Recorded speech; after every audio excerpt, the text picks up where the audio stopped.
everyone, and welcome, as always, to Twitch of the Death Nerd. As usual, I am your host, The Fear Fan, and thank you for tuning in. So, tonight, last time we had a hell of a game. Soma. I mean, it took us through all kinds of different existential dread, terror, thoughts of what is and isn't real. So I decided I'd do something a little bit more relaxing tonight. It's Doki Literature Club!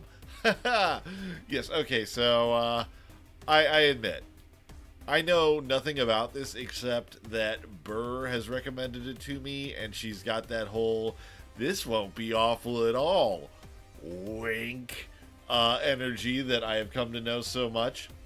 I'm going to go ahead and start bringing it up here. Hopefully we'll have everybody else filtering in shortly. Yeah, she loves it. Let me see here. Ooh, that's a sound. Oof. Oh, wow, and it looks like it's giving me an entirely new operating system or something. Alright. This is neat. I do kind of love it. Oh, Metaverse. Oh, great. It's owned by fucking Zuckerberg. Boo! 0 out of 10. Deleting. Oh, God. No. No, it's not that evil, probably. Let's go for the game. Look at me, I am cavorting! Oh. I mean, you'd have to be pretty easily disturbed. Ooh, it's got some jams to it. So, is this actually done... I wonder what engine this is done in. It could be RenP, it could be Unity. I know that you can use either to make the visual novel kind of thing.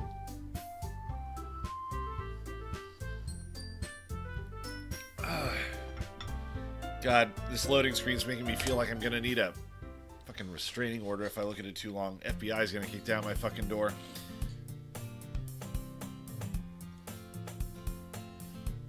Seeing it.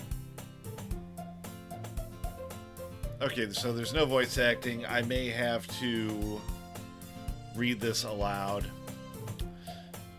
I see an annoying girl running toward me from the distance, waving her arms in the air like she's totally oblivious to any attention she might draw to herself. The girl is Sayori, my neighbor and good friend since we were children. So, okay, basic anime bitch. Got it. You know, the kind of friend you'd never see yourself making today, but it just kind of works out because you've known each other so long. We used to walk to school together on days like this, but starting around high school, she would oversleep more and more frequently, and I would get tired of waiting up. But if she's going to chase after me like this, I almost feel better off running away. However, I just sigh and idle in front of the crosswalk and let Sayori catch up to me. Aww. I want to read for them, but I can't do the voices. I don't want to do the voices. Don't make me do the voices, please. Please.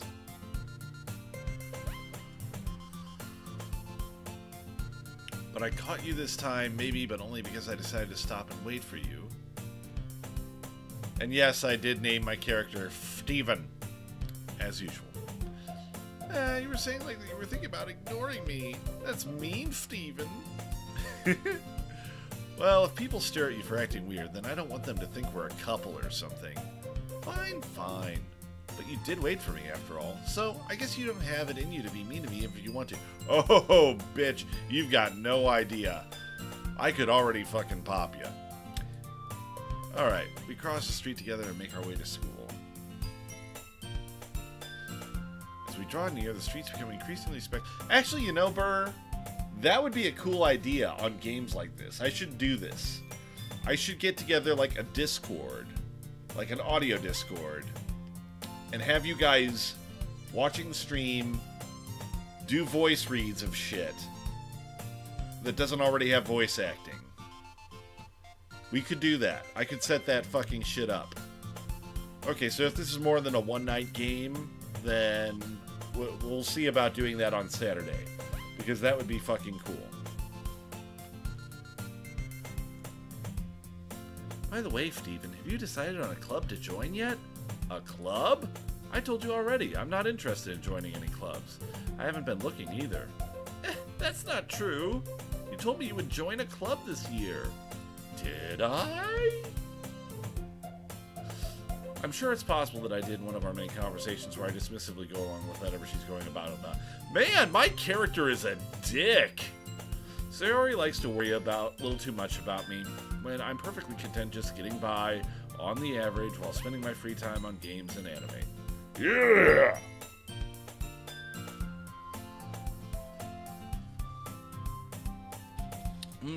Yummers. I was talking about how I'm worried that you won't learn to socialize or have any skills before college.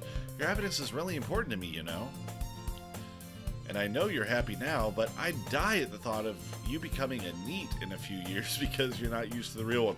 Okay, so NEET, for those of you who may not be aware, basically it's a type of shut-in that's common around Japan, if I'm getting this right. Basically, there are certain people who just refuse to interact with the outside world in any way other than through the prism of the internet. Which, look at those losers. Why am I trapped in my own internet box? No, I've become one of them. Oh, yeah. I'm just kidding. I go outside occasionally, but the sun, it burns me. Bert! Hello! Don't make me keep worrying about you. All right. I'll look up at a few clubs if it makes you happy. No promises, though. Will you at least promise me you'll try a little? Yeah, I guess I'll promise you that. Hey! You know, maybe we should try that Discord thing I was talking about tonight. Yes, that is correct, Bert. I figured that after the existential dread of Soma, it was nice of us to try something carefree and cute and whatever the fuck else is. More than that, I'm surprised I even let myself relent to her. I guess seeing her worry so much about me makes me want to erase her mind. Ease her mind at least a little bit, even if she does exaggerate everything inside of her head. School days is as ordinary as ever, and it's over before I know it. Man, it was fast. It was like a single fucking panel. Just boom, done. After I pack up my things, I stare blankly at the wall, looking for an ounce of motivation. Clubs. I want to club Satori. Oh, Sayori, sorry. I guess I have no choice but start with the anime club.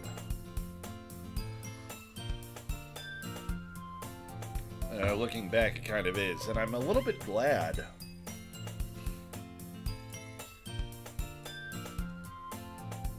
Alright, Sayori must have come into the classroom while I was spacing out. I look around and realize that I'm the only one left in the classroom. I thought I'd catch you coming out of the classroom, but I saw you just sitting there and spacing out, so I came in.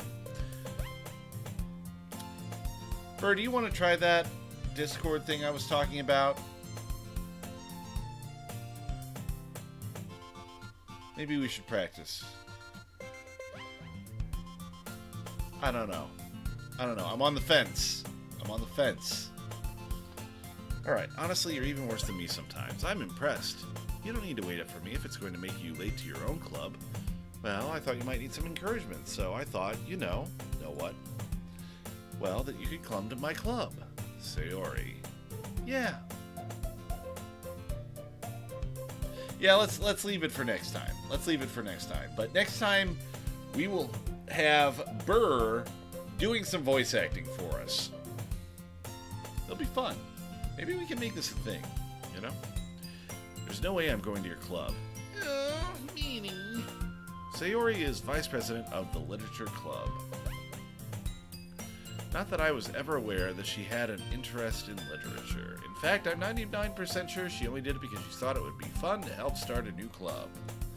By the way, the music's not too loud or anything, is it?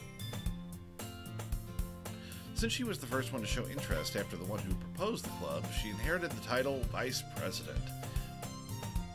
Okay, cool. That said, my interest in literature is guaranteed to be even less. Yeah, I'm going to the anime club. Come on, please. Why do you care so much anyway? Well, I kind of told the club yesterday I'd bring a new member. And Natsuki made cupcakes and everything. I assume that is her laugh. Don't make promises you can't keep. I can't tell if Sayori is really that much of an airhead or if she's so cunning as to have planned all of this out. I let out a long sigh. Fine, I'll stop by for a cupcake, okay? Yes, let's go! And thus, today marks the day I sold my soul for a cupcake. That's most days for me. But they better be good cupcake. I'm lying. Any cupcake. Like, even if it's been on the floor past the 5-second rule. I dejectedly follow Sayori across the school and upstairs, a section of the school I rarely visit. Sayori, full of energy, swings open the classroom door. Everyone, the new member is here. I told you, don't call me a new member. I glance around the room. Girl 1. Well, she's creatively named. Welcome to the Literature Club. It's a pleasure meeting you. Sayori always says nice things about you. Seriously, you brought a boy? Way to kill the atmosphere. Ah, Steven, what a nice surprise. Welcome to the club. All words escape me in this situation. This club is full of incredibly cute girls. What are you looking at? If you want to say something, say it. Sorry. Natsuki. The girl with the sour attitude, whose name is apparently Natsuki, is one I don't recognize. Her small figure makes her look like a first-year student. She is also the one who made cupcakes, according to Sayori. You can just ignore her when she gets moody. Sayori says that quietly into my ear, then turns back towards the other girls. Anyway, this is Natsuki, always full of energy. And this is Yuri, the smartest in the club. Don't say things like that. Okay, so we're doing, like, harem anime character types where, like, everybody is, you know, like, okay, yeah. It feels like they're going for dating sim vibes here, if that makes sense. I could have guessed. If you had held a gun to my head and demanded to know, you know, that I guess, I would have said Yuri. Yuri, who appears comparably more mature and timid, seems to have a hard time keeping up with people like Sayori and Natsuki. Ah, well, it's nice to meet both of you. And it sounds like you already know Monica, is that right? That's right. It's great to see you again, Stephen. Monica smiles sweetly. We do know each other. Well, we rarely talk, but you were in the same class last year. Monica was probably the most popular girl in class. Smart, beautiful, athletic. A killer? Basically completely out of my league. So, having her smile at me so genuinely feels a little... You too, Monica. Come sit down, Stephen. We made some room for you at the table, so you can sit next to me or Monica. I'll get the cupcakes. Okay, is this a suicide club? Are the cupcakes full of fucking poison? Hey, I made them. I'll get them. Sorry, I got a little too excited. Then how about I make some tea as well? The girls have a few desks arranged to form a table. As Sayori mentioned, it's been widened so that there is one space next to Monica and one space next to Sayori. Natsuki and Yuri walk over to the corner of the room, where Natsuki grabs a wrapped tray and Yuri opens the closet. Still feeling awkward, I take a seat next to Sayori. Natsuki proudly marches back to the table, tray in hand. Okay, are you ready? Ta-da! Natsuki lifts the foil off the tray to reveal a dozen white, fluffy cupcakes decorated to look like little cats.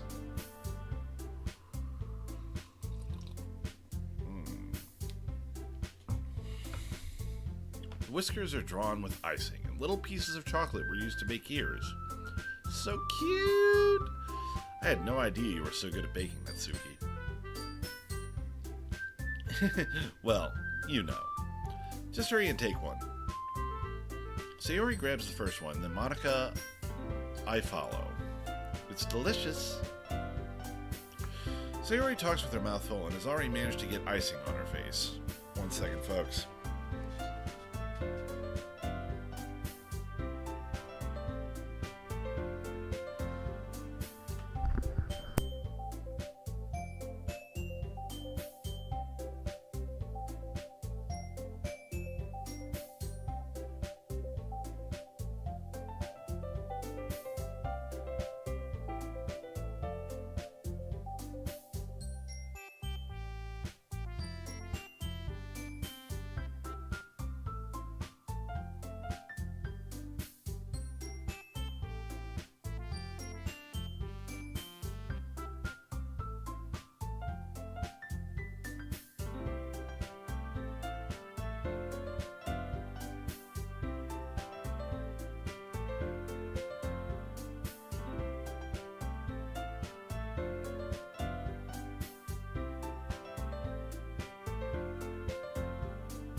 Alright, I'm back. Sorry about that brief diversion, folks. Had a bit of a... Yes, I am doing this to you, Rotten.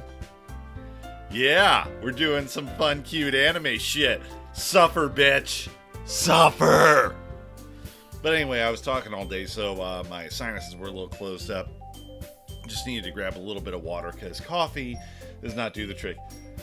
Frickin' Doki Doki, yes! Sayori talks with her mouth full and has already managed to get icing on her face. I turn the cupcake around in my fingers, looking for the best angle to take a bite. Natsuki is quiet. I can't help but notice her sneaking glances in my direction. Is she waiting for me to take a bite? I finally bite down. The icing is sweet and full of flavor. I wonder if she made it herself. This is really good. Thank you, Natsuki. But why are you thanking me? It's not like haven't I heard this somewhere before? Made them for anything. Sorry, I just thought it would be weird if I did that. Yeah, I thought you technically did. Sayori said, well, maybe, but not for, you dummy.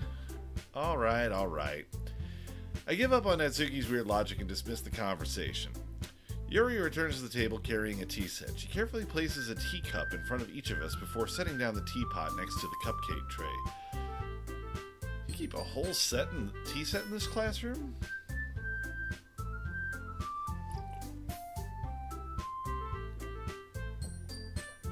Oh yeah, clearly. She's like you. She's short and she'll bite your ankles. Actually, that applies to both you and Rottenberg. You keep a whole tea set in this classroom? Don't worry, the teachers gave us permission. After all, doesn't a hot cup of tea help you enjoy a good book? I guess. Don't let yourself get intimidated. Yuri's just trying to impress you. Yes, I am always impressed when I watch Yuri. That's not. Rotten, I have never played this before, so... Insulted, Yuri looks away. I meant that, I believe you. Well, tea and reading may not be a pastime for me, but I at least enjoy tea. I'm glad. Yuri faintly smiles to herself in relief. Monica raises an eyebrow, then smiles at me. So, what made you consider the literature club? I was afraid of this question. Something tells me I shouldn't tell Monica that I was practically dragged here by Sayori. Well, I haven't joined any clubs yet, and Sayori seemed really happy here, so that's okay. Don't be embarrassed. We'll make sure you feel right at home, okay? As president of the Literature Club, it's my duty to make the club fun and exciting for everyone. So, let's play a new game. Puts a gun on the table. Russian roulette! Alright.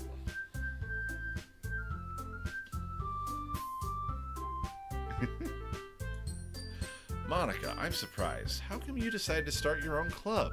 You could probably be a board member of any of the major clubs. Weren't you a leader of the debate club last year? Well, To be honest, I can't stand all the politics around the major clubs. It feels like nothing but arguing about the budget and publicity and how to prepare for events. Jesus, Japanese school clubs must be fucking cutthroat.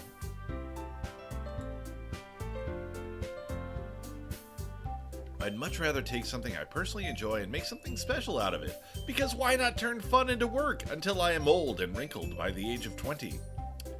If it encourages others to get into literature, I'm fulfilling that dream. Monica really is a great leader. Yuri also nods in agreement. Then I'm surprised there aren't more people in the club yet. It must be hard to start a new club. You could put it that way. Now, for tonight's reading assignment, the Necronomicon.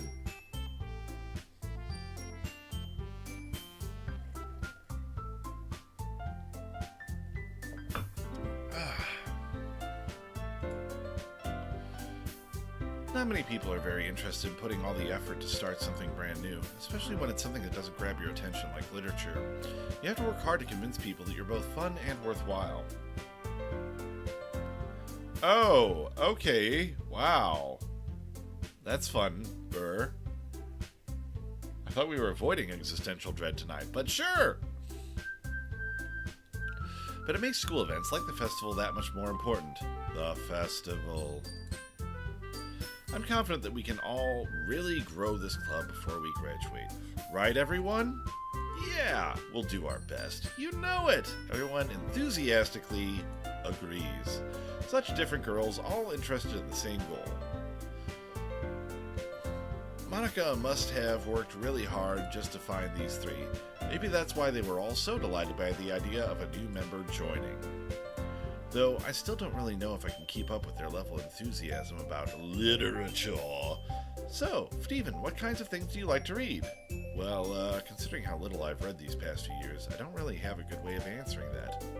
Manga, I mutter quietly to myself, half joking. Natsuki's head suddenly perks up. It looks like she wants to say something, but she keeps quiet. Not much of a reader, I guess. Fuck you, Yuri! Fuck you! Well, that can change. What am I saying? I spoke without thinking after seeing Yuri's sad smile. Wow, the emotional manipulation. It works so well on me. All right.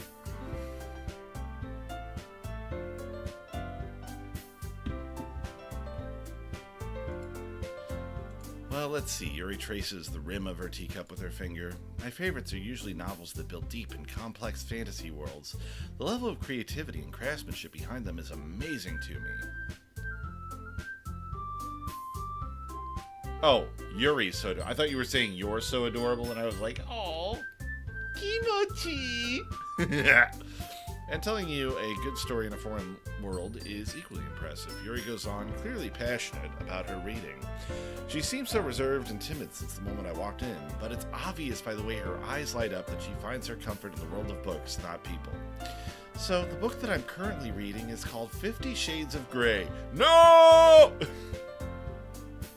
But you know, I like a lot of things. Stories with deep psychological elements usually immerse me as well. Isn't it amazing how a writer can so deliberately take advantage of your own lack of imagination to completely throw you for a loop? Anyway, I've been reading a lot of horror lately. I read a horror book once. Only once. I desperately grasped something I can relate to at the minimal level. At this rate, Yuri might as well be having conversation with a rock. Really, I wouldn't have expected that, Yuri. For someone as gentle as you. I guess you could say that, but if a story makes me think or takes me to another world, then I really can't put it down. Surreal horror is often very successful at changing the way you look at the world, if only for a brief moment.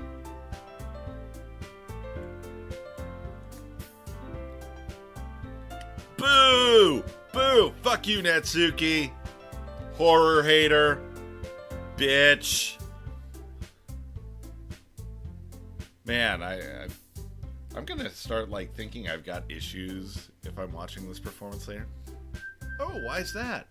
Well, Natsuki's eyes darted over to me for a split second. Never mind. That's right, you usually like to write about cute things, don't you, Natsuki? What? What gives you that idea? You left a piece of scrap paper behind last club meeting. It looked like you were working on a poem called Don't Say It Out Loud and Give It Back! Fine. Your cupcakes, your poems, everything you do is just as cute as you are. Sayori slides up behind Natsuki and puts her hands on her shoulders. I'm not cute. Natsuki, you write your own poems? Well, I guess sometimes.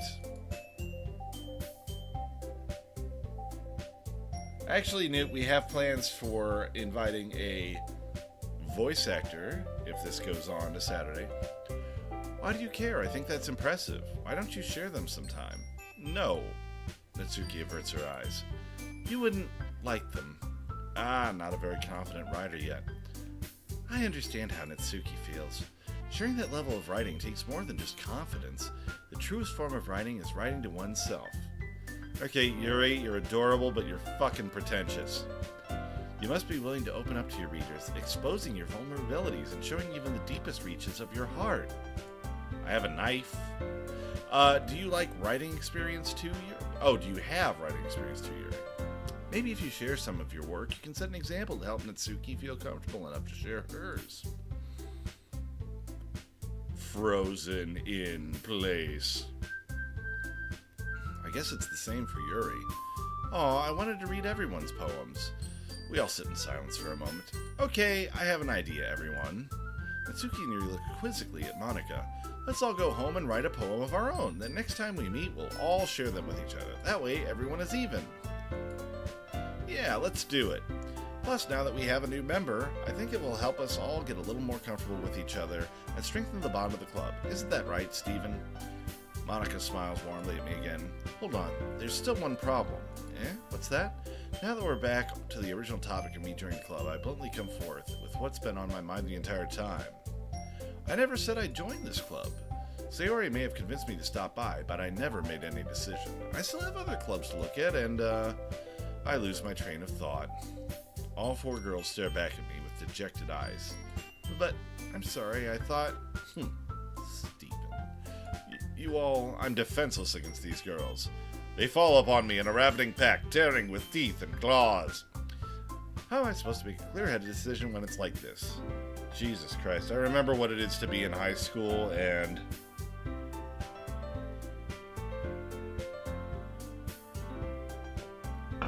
Jesus. That is, if writing poems is the price I need to pay in order to spend every day with these beautiful girls. Right. Okay, I've decided then. I'll join the literature club. One by one, the girls' eyes light up. Yes, I'm so happy. Sayori wraps her arms around me, jumping up and down. You shouldn't do that when your arms are around somebody, then you're just, like, involuntarily shaking them. You can fuck somebody's name up. Yes, I did name myself Stephen Rotten. I am Stephen. Hey, you really did scare me for a moment. If you really just came for the cupcakes, I would be super pissed. Then that makes it official. Welcome to the Literature Club. Aw, thanks, I guess. Okay, everyone, I think that with that, we can officially end today's meeting on a good note. Everyone remember tonight's assignment. Write a poem to bring to the next meeting so we can all share. Monica looks over at me once more. Stephen, I look forward to seeing how you express yourself. Yeah. Can I really impress the class star Monica with my mediocre writing skills? I already feel the anxiety welling up inside me. Meanwhile, the girls continue to chit-chat as Yuri and Natsuki clean up their food. Hey, Stephen, since we're already here, do you want to walk home together? That's right, Sayori and I never walk home together anymore, because she always stayed after school for clubs. Sure, might as well. Yay! With that, the two of us depart the club room and make our way home. The whole way, my mind wanders back and forth between the 4 girls. Sayori, Natsuki, Yuri, and of course, Monica. Will I really be happy spending every day after school in a literature club? Perhaps I'll have the chance to grow closer to one of these girls. Alright, I'll just need to make the most of my circumstances, and I'm sure good fortune will find me. And I guess that starts with writing a poem tonight. Oh, okay, here we go. There's a mini game. Okay. It's time to write a poem. Pick words you think your favorite club member will like. Something good might happen with whoever likes your poem the most.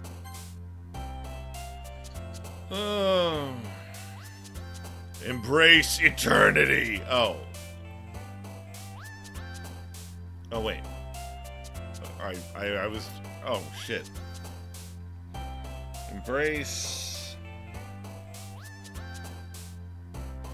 Embrace grief.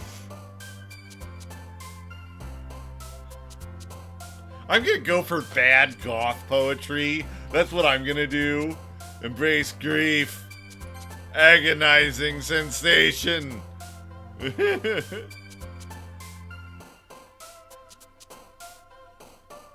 Entropy.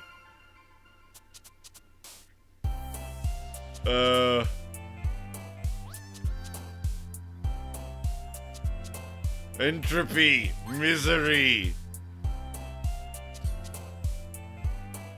Imagination. Death.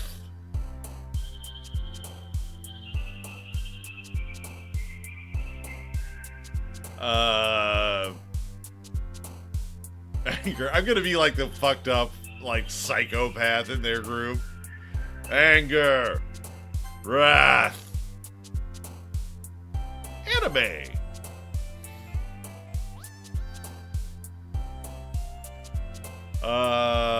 Tragedy.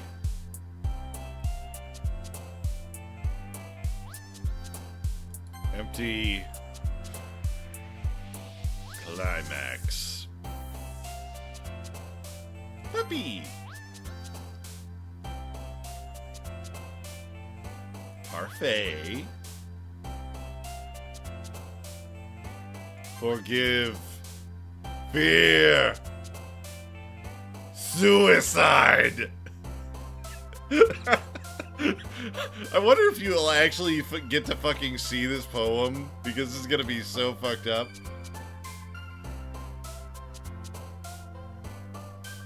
Oh, wow. I was not actually hoping for a specific one. I wasn't sure if, like, I thought that might be the case, but... Rain cloud. Okay. That'll work. I was just going for fucked up in this. Hi again, Steven. Glad to see you didn't run away on us. No, don't worry. This might be a little strange for me, but I at least keep my word. Well, I'm back at the Literature Club. I was the last to come in, so everybody else is already hanging out. Thanks for keeping your promise, Steven. I hope this isn't too overwhelming of a commitment for you, making you dive headfirst into literature when you're not accustomed to it. Oh, come on, like he deserves any slack. Sayori told me you didn't even want to join any clubs this year. Last year, too. I don't know if you plan to come here and just hang out or what, but if you don't take us seriously, then you won't see the end of it. Natsuki, you certainly have a big mouth for someone who keeps her manga collection in the club room. Natsuki finds herself stuck between saying Monica and manga. Manga is literature.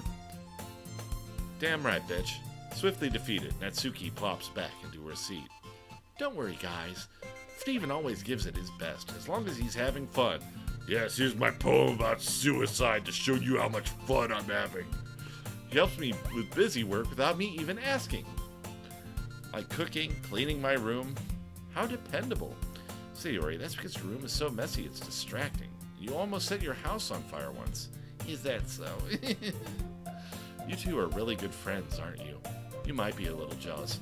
How come you and Steven are can become good friends too? Sayori. As usual, Sayori seems oblivious to the weird situation she just put me into. Oh, Yuri even brought you something today, you know? Wait, Sayori? Eh? Me? Not really. Don't be shy. It's really nothing. What is it? Never mind.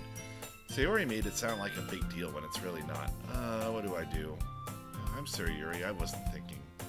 I guess that means it's up to me to rescue this situation. Hey, don't worry about it. First of all, I wasn't expecting anything in the first place, so any nice gesture from you is a pleasant surprise. It'll make me happy no matter what. Is that so? Yeah, I won't make a big deal out of it if you don't want it to be. Alright, well, here. Yuri reaches into her bag and pulls out a book. I didn't want you to feel left out, so I picked out a book I thought you might enjoy. It's a short read, so it should keep your attention, even if you don't usually read.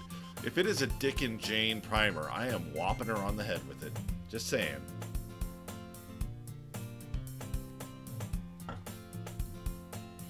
And we could, you know, discuss it if you wanted. This is... How is this girl accidentally being so cute? She even picked out a book she thinks I'll like despite me not reading much. Yuri, thank you. I'll definitely read this. I enthusiastically take the book. Phew. Well, you can read it at your own pace. I look forward to hearing what you think. Wait, they're not even going to tell me what the book is? Now that everyone's settled in, I expected Monica to kick off some scheduled activities for the club, but that doesn't seem to be the case. Sayori and Monica are having a cheery conversation in the corner. Yuri's face is already buried in a book. I can't help but notice her intense expression, like she was waiting for this chance. Meanwhile, Natsuki is rummaging around in the closet. Man, looks like no one wants to be bothered today. I slump down into the nearest desk. How am I supposed to occupy myself with something literature-related by myself like this? It's almost as if I need some sort of sandwich of paper between two covers that I could open and read, like literature of some kind. Dude, I guess I could always read some of the book Yuri gave me. But I'm feeling a little too tired to read. I could probably fall asleep right now. I close my eyes and end up listening in on Sayori's conversation with Monica. We're probably going to seem really lame compared to all the other clubs, though. Well, we can't give up. The festival is our chance to show everyone what literature is all about. The problem is that the idea of a literature club sounds too dense and intellectual, but it's not like that at all, you know. We just need a way of showing that to everyone, something that speaks to their creative minds. That doesn't solve the problem, though. What do you mean? Even if we come up with the most fun thing ever, nobody will come in the first place if it's a literature event. So it's more important to figure out how to get people to show up in the first place, you know? And after they come, we can do the thing to speak to their creative minds. What's this? Sayori is taking this really seriously. It's rare to hear her... Oh. Sorry, my phone thought that I was saying Siri for a second. You dense bitch! No, the game! It's rare to hear her deliberating like this. Huh, that's a good point. In that case, do you think food will do the trick? What kind? Well, I guess we could... Cupcakes! Good thinking. Natsuki would love to do that. You're right. Natsuki makes the best cupcakes. That works out perfectly. That wasn't why you suggested it. Cupcakes speak to my creative tummy. Cupcakes it is, then. Uh-oh. Hold on. Looks like we may be having an issue with, my chat here. Just a second, folks.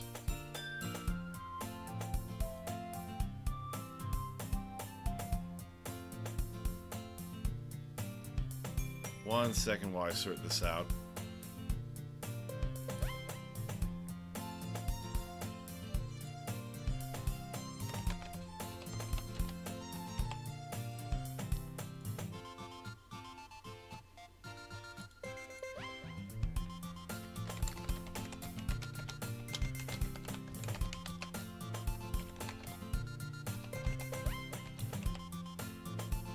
Oh, never mind.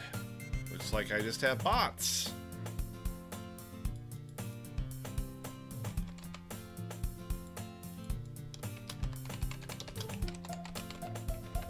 Sorry, just dealing with a slight issue here.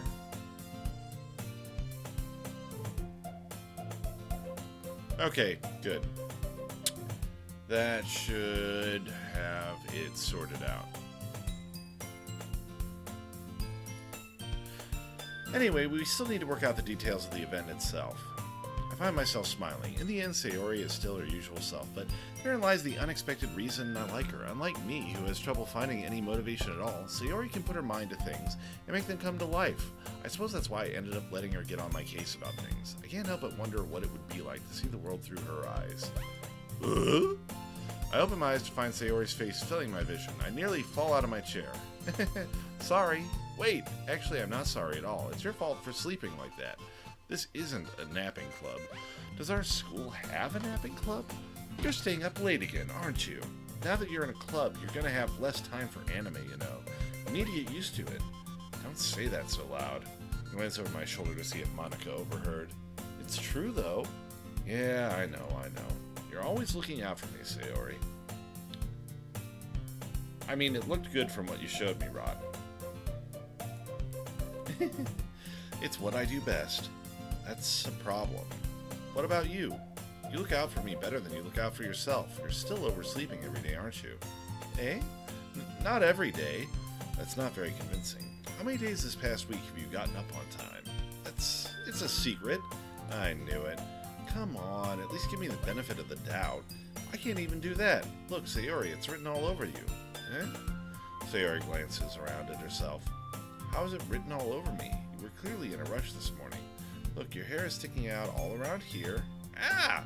I run my fingertips down the side of Sayori's hair, trying to straighten it out. Man, you really need a brush for this. My hair is just really hard to get right. I won't fall for that. There's more than just your hair. Look, your bow isn't straight either, and there's a toothpaste stain on your collar right here. I try to wipe off the stain with my finger. Oh, that's not toothpaste. But nobody would ever notice that. Of course they would. Nobody's going to tell you about it because they don't want to embarrass you. Fortunately, I really don't care about that. Heh, you meanie. You don't even keep your blazer buttoned up. Seriously, Sayori, why do you think you don't have a boyfriend yet? Huh? That's super mean. Sorry, but you'll thank me later. by starting to button her blazer from the bottom. Once you see how much better it looks, you'll change your mind. Oh, extreme close-up angle. This is so funny. What is? Well, I was just thinking how weird it is to have a friend who does these kinds of things. Don't say that. Don't make me feel weird about it, stupid. It's okay, though. I'm happy we're like this. Aren't you? I guess. Hey, be careful. The button might come off. Why is this one so hard to close? Booba! I struggle to fully close the button near her chest. Does this thing even fit you properly? It did when I bought it. Oh no, she's a flowering vessel of womanhood. Man, that sounded better in my head. Fuck that. Anyway, if you ever buttoned it, you would have noticed sooner that it doesn't fit you anymore. What are you smiling about? It means my boobs got bigger again. Don't say that out loud. Anyway, you look much better now, so... why does it feel strange to see Sayori's blazer buttoned up like that? Because it lifts and separates! It's not worth it at all. Sayori hastily unbuttons her blazer once more. Phew, that's so much better. Sayori puts her arms out and twirls around. So if I keep it unbuttoned, then I won't get a boyfriend, right? What kind of logic is that? Why are you saying it like it's a good thing? Because if I had a boyfriend, then he wouldn't even let you do things like this. And you take care of me better than anyone else would anyway. So that's why I'm keeping it unbuttoned. We're emotionally codependent! Yay! Stop saying all these embarrassing things. I didn't say anything embarrassing. Jeez. Anyway, just focus on trying to wake up a little earlier. Only if you focus on going to bed earlier. Fine, it's a deal. I guess we really are better at taking care of each other than we are taking care of ourselves. Hey, Jason, good to see you. Okay, so it's a little light on gameplay. I'll give you that. I'll keep going, though. See where it leads. Maybe you should come wake me up in the morning. You're doing it again, Sayori. Aw, but I was joking. Man, it's impossible to tell with you sometimes. Okay, everyone. Eh? Monica suddenly calls out. Why don't we share the poems we wrote now? Yay! Steven, I can't wait to read yours. Yeah, same. I failed to sound enthusiastic, but Sayori still trots away to retrieve her poem. I love when I have the same tone as the game without meaning to. By the way, did you remember to write a poem last night? Yeah. My relaxation ends. I can't believe I agreed to do something so embarrassing. I couldn't really find much inspiration since I'd never done this before. My poem is going to be like the equivalent of the let me out, this is not a dance bit from Rick and Morty.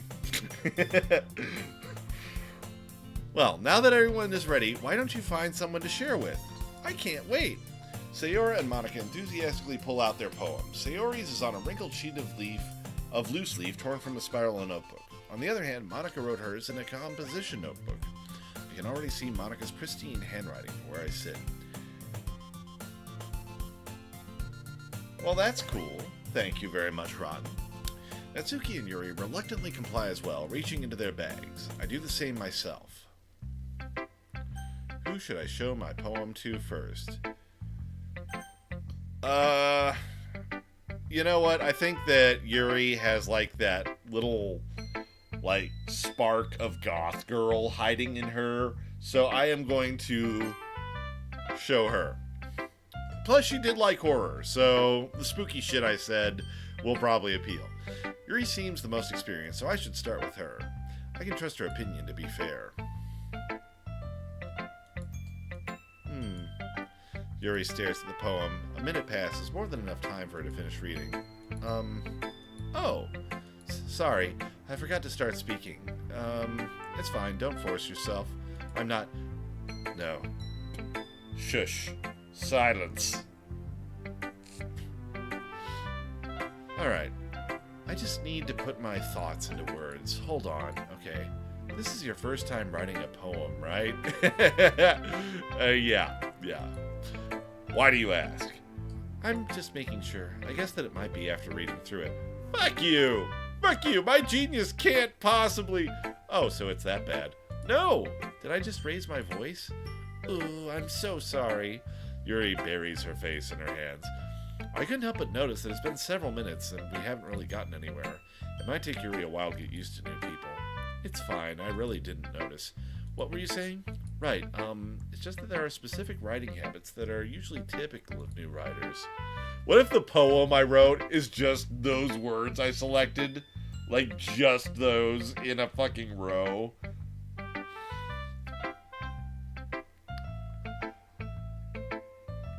And having been through that myself, I kind of learned to pick up on them. I think the most noticeable thing I recognize in new writers is that they try to make their style very deliberate. In other words, they tend to pick a writing style separate from the topic matter, and they form-fit the two together. The end result is that both the style and expressiveness are weakened. Once Yuri finds her train of thought, it's as if her demeanor totally changes. Her stammering is completely gone and she sounds like an expert. Of course, that's not something you can be blamed for. There are so many different skills and techniques that go into writing even a simple poem. Aww, I found her autistic hyperfocus! Go me! Not just finding them and building them, but getting them to work together is probably the most challenging part. It might take you some time, but it all comes with practice and learning by example and trying new things. I also hope that everyone else in the club gives you valuable feedback. Natsuki can be a little biased, though. Biased? How? Well, never mind. I shouldn't be talking about people like that. Sorry. What I'm trying to say is, she's a whore. I'm kidding. I'm not sure if Yuri's apologizing to herself, or me, or Natsuki. Do you mind if I read your poem now? Please do. I'd love to share my thought process behind it. Yuri smiles dreamily as if that's a rare opportunity for her, which is kind of funny. After all, isn't this supposed to be a literature club? Ghost under the light, the tendrils of my hair illuminate beneath the amber glow. Bathing, it must be this one, the last remaining streetlight to have withstood the test of time. The last yet to be replaced by the sickening blue-green hue of the future. I bathe, calm, breathing air of the present but living in the past. The light flickers. I flicker back!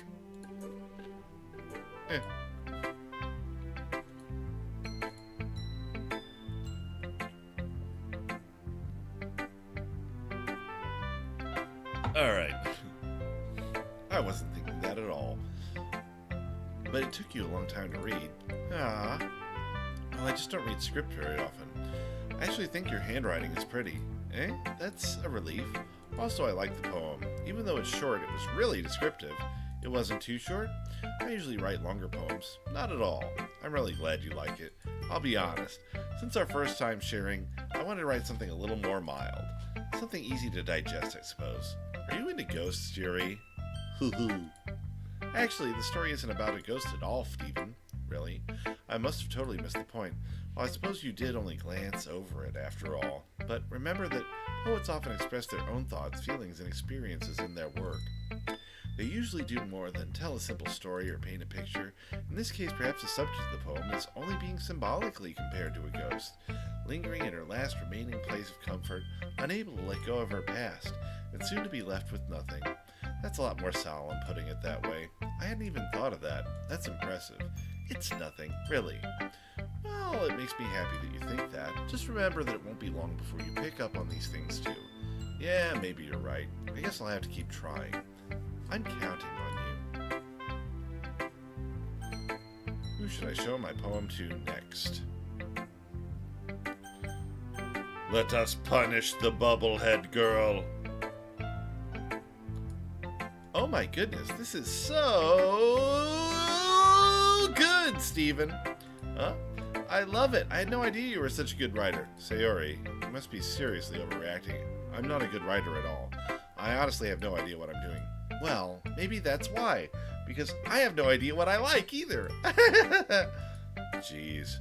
Yuri's opinion was more constructive than this. Maybe even Natsuki's. Are you sure you don't like it just because I wrote it?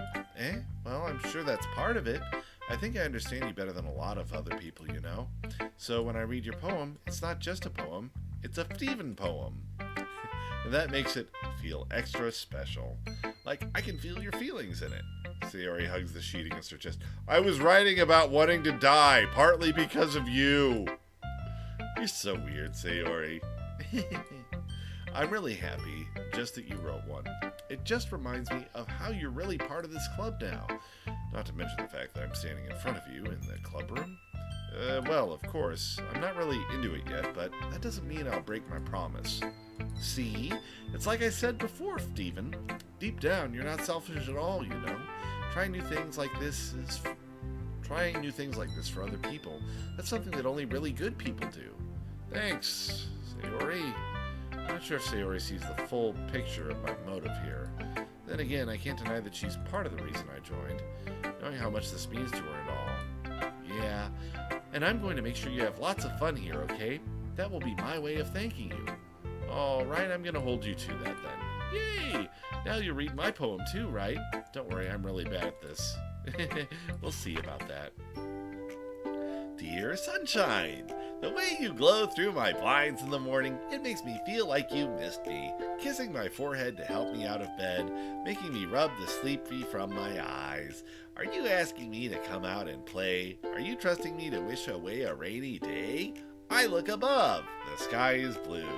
It's a secret, but I trust you too. If it wasn't for you, I could sleep forever, but I'm not mad. Well, I want breakfast. There was another line there. Oh shit, I hope I didn't miss one on the first one. Okay, well, anyway, having read that, I have now contracted diabetes. Sayori, it's just a guess, but did you wait until this morning to write this? No, just a little bit. You can't answer just a little bit to a yes or no question. I forgot to do it last night. Well, at least that makes me feel a bit better about myself. Don't be mean. I still tried my best. Yeah. I didn't mean to say that it was a bad poem. It came out nice, or how should I put it? It sounds just like you. Disappointing. Really? Yeah. Especially that last line. I made eggs and toast! Even though you were late to school. It's bad to skip breakfast. I get all cranky. Well, I guess there's no point in arguing. Anyway, thanks for showing me. This was so much fun. Monica's the best. Yeah. But next time, I won't forget. And I'm gonna write the best poem ever. Well, I guess I look forward to it.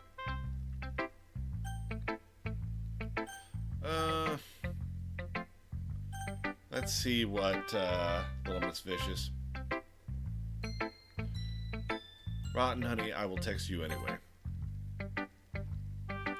No game tips needed. Well, it's about what I expect for someone like you. There's a little blunt. Little and blunt. Yes, that actually does describe her. Well, excuse me, it's not like I said it was bad. It just didn't evoke any emotions. So basically, it's not cute enough for your tastes. If you want to get smacked, I'll pass. Well, anyway, I guess I need to show you mine. Not that you'll like it. I know, and I love that about you, Burr. Eagles can fly, monkeys can climb, crickets can leap, horses can race, owls can seek, cheetahs can run, eagles can fly, people can try, but that's about it. Wow, that's real bad. That's genuinely not good at all. Natsuki, are you fucking AI? Yeah, I told you that you weren't gonna like it. I like it. What? Just be honest. I am. Why are you so convinced I wouldn't like it? Well, because everyone in high school thinks that writing has to be all sophisticated and stuff, so people don't even take my writing seriously. Oh yes, I liked the part where you said eagles can fly. That was something. Actually, when you look at her eyes, she does have like the weird red eye thing going on. But isn't the point of poems for people to express themselves? Your writing style wouldn't make your message any less valid. Yes, exactly. I like it when it's easy to read, but hits you hard. Like in this poem. Seeing everyone around you do great things can be really disheartening. So I decided to write about it. Yeah, I understand. But the other thing about simple writing is that it puts more weight on the wordplay. Like I set up for a rhyme at the end, but made it fall flat on purpose. Oh, it's really good that you wanted it to suck. Because you accomplished your fucking goal. It helps bring out the feeling in the last line. So you did. I guess more went into it than I realized. That's what it means to be a pro. I'm glad you learned something. Didn't expect that from the youngest one here, did you? Yeah, I guess not. I decided to humor her with that last comment. I didn't really care how old everyone is, but Itsuki's feeling proud, then I won't take that away from her. Who should I show my poem to next? Monica! Hi, Steven. Having a good time so far? Yeah. Good. Glad to hear it. By the way, since you're new and everything, if you ever have any suggestions for the club, I like new activities or things we can do better, I'm always listening. Don't be afraid to bring things up, okay? Okay. Disband. Alright, I'll keep that in mind. Of course, I'll be afraid to bring things up. I'm much better off just going with the flow until I'm more settled in. Anyway, want to share your poem with me? It's kind of embarrassing, but I guess I have to. Don't worry, Steven. We're all a little embarrassed today, you know? But it's that sort of barrier that we'll all learn to get past soon. Yeah, that's true. I hand Monica my poem. I like this one. It makes me think of something Sayori would like. I talked about death excessively. Why? Why does everybody think that Sayori is... Ugh. Is that so? You and Sayori are really good friends, right? I wouldn't be surprised if you had those sorts of things in common. Oh well, we may be good friends, but Sayori and I are actually really different. Well, that may be the case, but maybe there are some similarities that you wouldn't expect. The way she talks about you, it sounds like the two of you really care about each other's well-being. Even if you show it in different ways, it always ends up being more similar than you'd think. So I think that's the kind of vibe I get when reading your poem. Are you sure you're not reading into it too much? I could be. Oh gosh, I sound like Yuri. But in any case, Sayori's writing has kind of a gentle feel to it.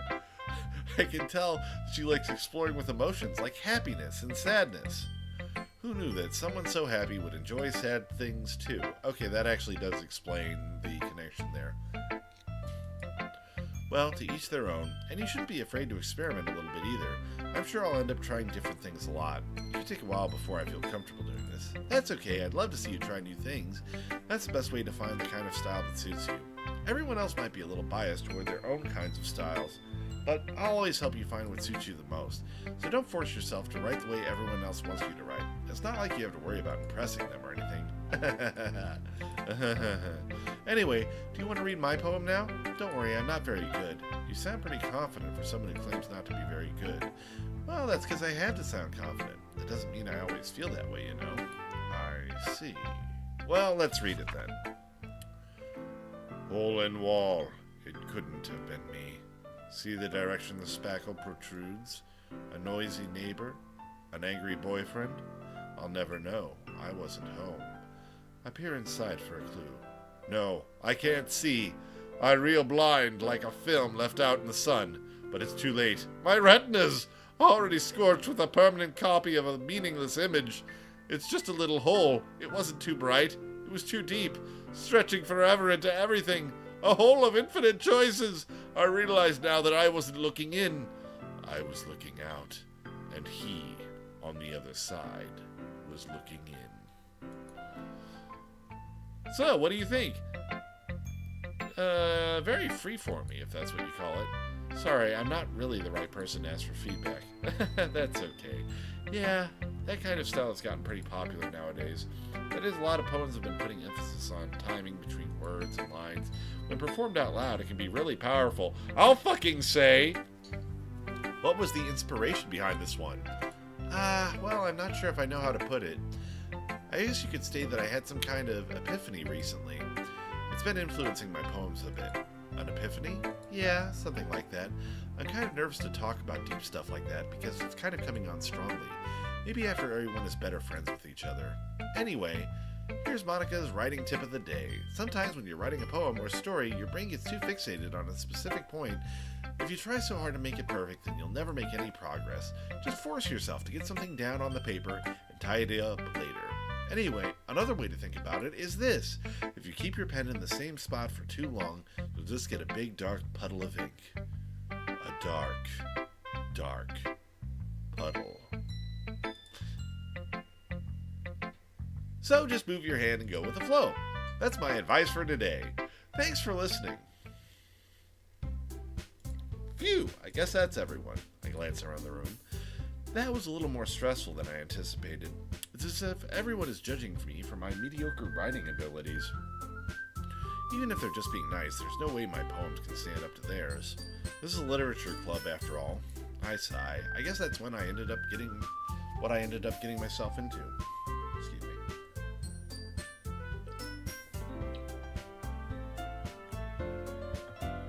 God, I would have brought a second bottle of water down here if I knew I was going to be speaking this much.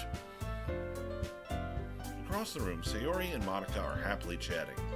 My eyes land on Yuri and Natsuki. They gingerly exchange sheets of paper, sharing their respective poems. As they read in tandem, I watch each of their expressions change. Natsuki's eyebrows furrow in frustration. Meanwhile, Yuri smiles sadly. What's with this language? Did you say something? Oh, it's nothing. Natsuki dismissively returns the poem to the desk with one hand. I guess you could say it's fancy. Thanks. Yours is cute. Cute? Did you completely miss the symbolism or something? It's clearly about the feeling of giving up. How can that be cute? I know that. I just meant the language, I guess. I was trying to say something nice. You mean you have to try that hard to come up with something nice to say? Thanks, but it really didn't come out nice at all. Well, I do have a couple of suggestions. If I was looking for suggestions, I would have asked someone who actually liked it. Which people did, by the way. Sayori liked it, and Steven did too. So based on that, I'll gladly give you some suggestions of my own. First of all, excuse me, I appreciate the offer, but I've spent a long time establishing my writing style. I don't expect to change anytime soon, unless, of course, I come across something particularly inspiring, which I haven't yet. And Steven liked my poem too, you know. He even told me he was impressed by it. Natsuki suddenly stands up. Oh, I didn't realize you were so invested in trying to impress our new member, Yuri. That's not what I... Ooh, you're just... Yuri stands up as well. Maybe you're just jealous Steven appreciates my advice more than he appreciates yours. Huh? And how do you know he didn't appreciate my advice more? Are you that full of yourself? No. If I was full of myself, I wouldn't deliberately go out of my way to make everything I do overly cutesy. Is everyone okay? Well, you know what? I wasn't the one whose boobs magically grew a size bigger as soon as Steven started showing up. Natsuki? Natsuki, that's a little... This doesn't involve you. I don't like fighting guys. Suddenly, both girls turn toward me, as if they've just noticed I was standing there. Steven, she's just trying to make me look bad. That's not true. She started it. If she could get over herself and learn to appreciate that simple writing is more effective, then this wouldn't have happened in the first place. What's the point in making your poems all convoluted for no reason? The meaning should jump out at the reader, not force them to have to figure it out. Help me explain that to her, Steven. Wait, there's a reason we have so many deep and expressive words in our language. It's the only way to convey complex feelings and meanings the most effectively. Avoiding them is not only unnecessarily limiting yourself, it's also a waste. You understand that, right, Steven? Well... How did I get dragged into this in the first place? It's not like I know anything about writing, but whoever I agree with, they'll probably think more highly of me. So, of course, that's going to be...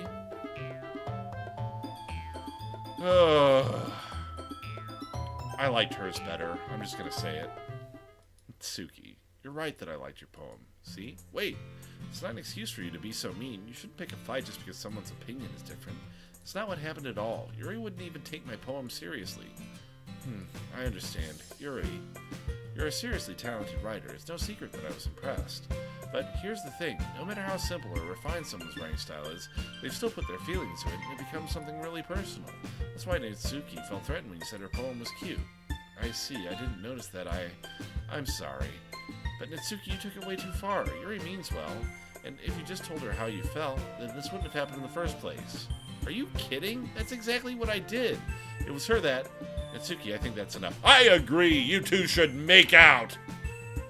No, maybe if they want to. Just saying.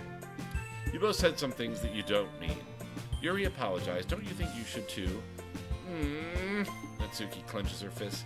In the end, nobody has taken her side. She's trapped at this point, being defiant only because she can't handle the pressure. I end up even feeling bad for her. Sometimes when I'm hurt, it helps to take a walk and clear my head. Sayori, she doesn't need to. You know what? I'm going to do that. It'll spare me from having to look at all your faces right now. Without warning, Natsuki snatches her own poem up from the desk and storms out. On her way out, she crumples up the poem with her hands and throws it in the trash. Natsuki, she really didn't need to do that. I look across the room. Yuri has her chin buried in her hands while she stares down at her desk. I gingerly approach her and sit on an adjacent chair. Everything all right? I'm so embarrassed. I can't believe I acted like that. You probably hate me now. No, Yuri, how could anyone not have gotten frustrated at being being treated like that? You handled it as well as anyone could. I don't think any less of you. Well, all right, I believe you. Thanks, Stephen. You're too kind. I'm thankful to have you as part of the club now. It's nothing.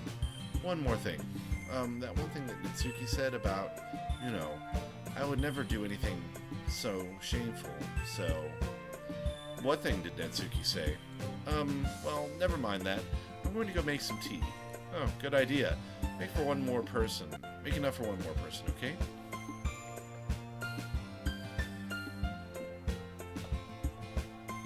Okay, everyone, it's just about time for us to leave. How did you all feel about sharing poems? It was lots of fun. Well, I'd say it was worth it. It was alright. Well, mostly. Stephen, how about you? Yeah, I'd say the same. It was a neat thing to talk about with everyone. Awesome. In that case, we'll do the same thing tomorrow. Oh, shit. And maybe you learn something from your friends too, so your poems will turn out even better. I think to myself, I did learn a little more about the poems everyone likes. With any luck, I can at least do a better job impressing those I want to impress. I nod to myself with newfound determination. Steven, ready to walk home? Sure, let's go. Sayori beams at me. It truly has been a while since Sayori and I have spent this much time together. I can't really say I'm not enjoying it either. Sayori, about what happened earlier. What do you mean? Between Yuri and Natsuki. Does that kind of thing happen often?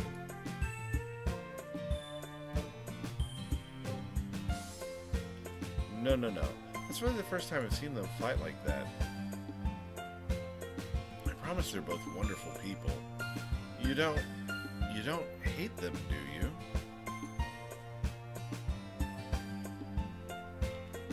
No, I don't hate them. I just wanted your opinion, that's all. I can see why they make good friends with you. Phew. Stephen, it's nice that I get to spend time with you in the club, but I think seeing you getting along with everyone is what makes me the happiest. And I think everyone really likes you, too. That's... Every day is going to be so much fun. It looks like Sayori still hasn't caught on to the kind of situation I'm in. Sure, being friends with everyone is nice, but does it really need to stop there? I demand to touch boob! We'll just have to see what the future holds, Sayori. I pat Sayori on the shoulder. I said that more to myself than to her, but it's easy to use Sayori as an internal monologue sometimes. Okay, yeah, let's do this. Okay.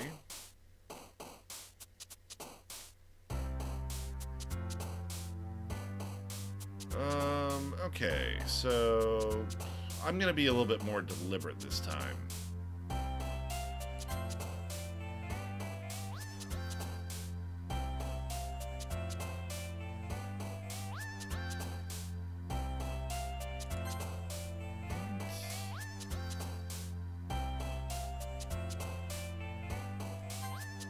Okay, so like Rotten was saying earlier, the one that likes the one that you pick jumps when you select it. I'm gonna aim for Yuri. She likes the fancy language shit.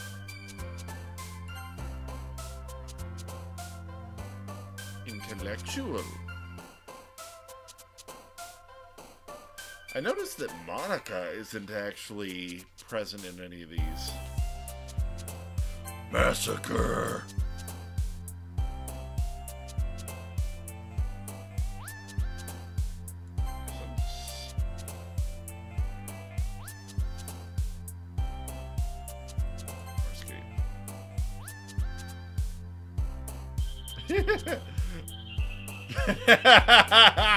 Yes. Thank you, Burr. The Batman poem. Incongruent.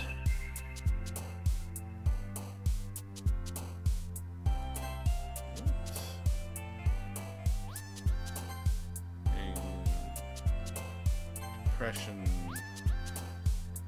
Unrequited. How about vivacious?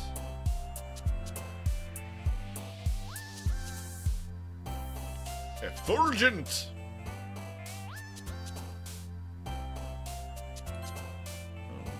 Man, nothing I pick seems to be Netsuki-wise. I'm gonna try and pick a very simple one. Laugh, no. Cute. Oh, shit. Okay, that... Wow. Contamination.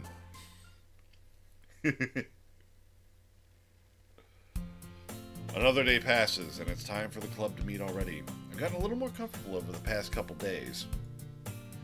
Entering the club room, the usual scene greets me. Hi, Steven. Yo, Sayori. Looks like you're in a good mood today. I'm just still not used to being in the club, that's all. I see. That's a pretty simple thing to get you in a good mood. But I guess it's always the simple things with you anyway. Speaking of which, I'm kinda hungry. God damn it, I'm starting to like Sayori. Will you come with me to buy a snack? No thanks. That's not like you at all. I have my reasons. Why don't we take a look at your purse, Sayori? Why that, all of a sudden? No reason, really. Just wanted to look at it. Sayori nervously retrieves her coin purse. She fumbles with the latch and gets it open. Then she turns it upside down and lets the contents spill onto the desk. Only 2 small coins fall out. I knew it. I can see right through you, Sayori. That's not fair. How did you even know? It's simple. If you had enough money in the first place, you would have brought a snack before coming to the club room. So either you're not hungry and want an excuse to take a walk, or you plan to conveniently forget that you spent all your money so that I would lend you some. But there's one more thing. You're always hungry, and so that only leaves one option. Oh, I give up. Don't make me feel guilty. If you feel guilty, that means you deserve to feel guilty. Yuri suddenly giggles. Hey, I didn't notice that she was listening in. Her face is in her book as always. I wasn't listening or anything. It was just something in my book. Yuri, tell Steven to let me borrow some money. Don't get me involved like that, Sayori. Besides, you should only buy what you can responsibly afford. And frankly, after pulling a mischievous little stunt like that, your suffering is fair enough retribution.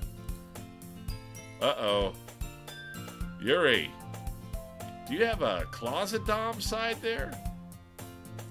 Did I didn't mean that. I got too absorbed in my book. Ooh.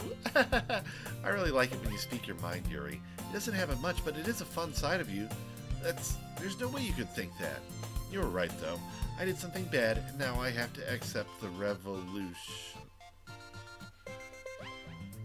Oh, God. Never mind, I don't like her again. Still, coming from you, Sayori, I guess there's a little devil inside of all of us, isn't there? Don't let her fool you. Sayori knows exactly what she's doing. After all, she told you guys she was bringing me to the club before she even asked me. But you wouldn't have come if it weren't for the cupcakes, so I had to trick Natsuki into making them. Well, give me more credit than that, Sayori. Out of nowhere, something smacks Sayori in the face and tumbles onto the desk. A cookie? Sure enough, it's a giant cookie wrapped in plastic. Sayori glances around. Is this a miracle? It's because I paid my restitution. Retribution. Actually, that one almost worked. I was just gonna give it to you. Then I heard you blab about the cupcakes. It was totally worth seeing your reaction, though. Natsuki, that's so nice of you. I'm so happy. Sayori hugs the cookie. Jeez, just eat it. Sayori rapidly tears open the wrapper and takes a big bite. So good. Sayori suddenly clasps her hands over her mouth. I bit my tongue. You're going through a lot over just one cookie. Natsuki takes a bite of her own cookie. Ah, yours looks really good, Natsuki.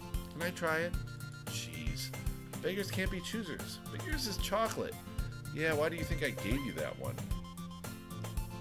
Fine. Still, I'm really happy that you shared this one with me. Sayori gets out of her seat and goes behind Natsuki, then wraps her arms around her. Ah, jeez, I get it. Cookie still in hand, Natsuki reaches up to nudge Sayori off her. Oh! Sayori suddenly leans down and takes a bite out of Natsuki's cookie. Hey!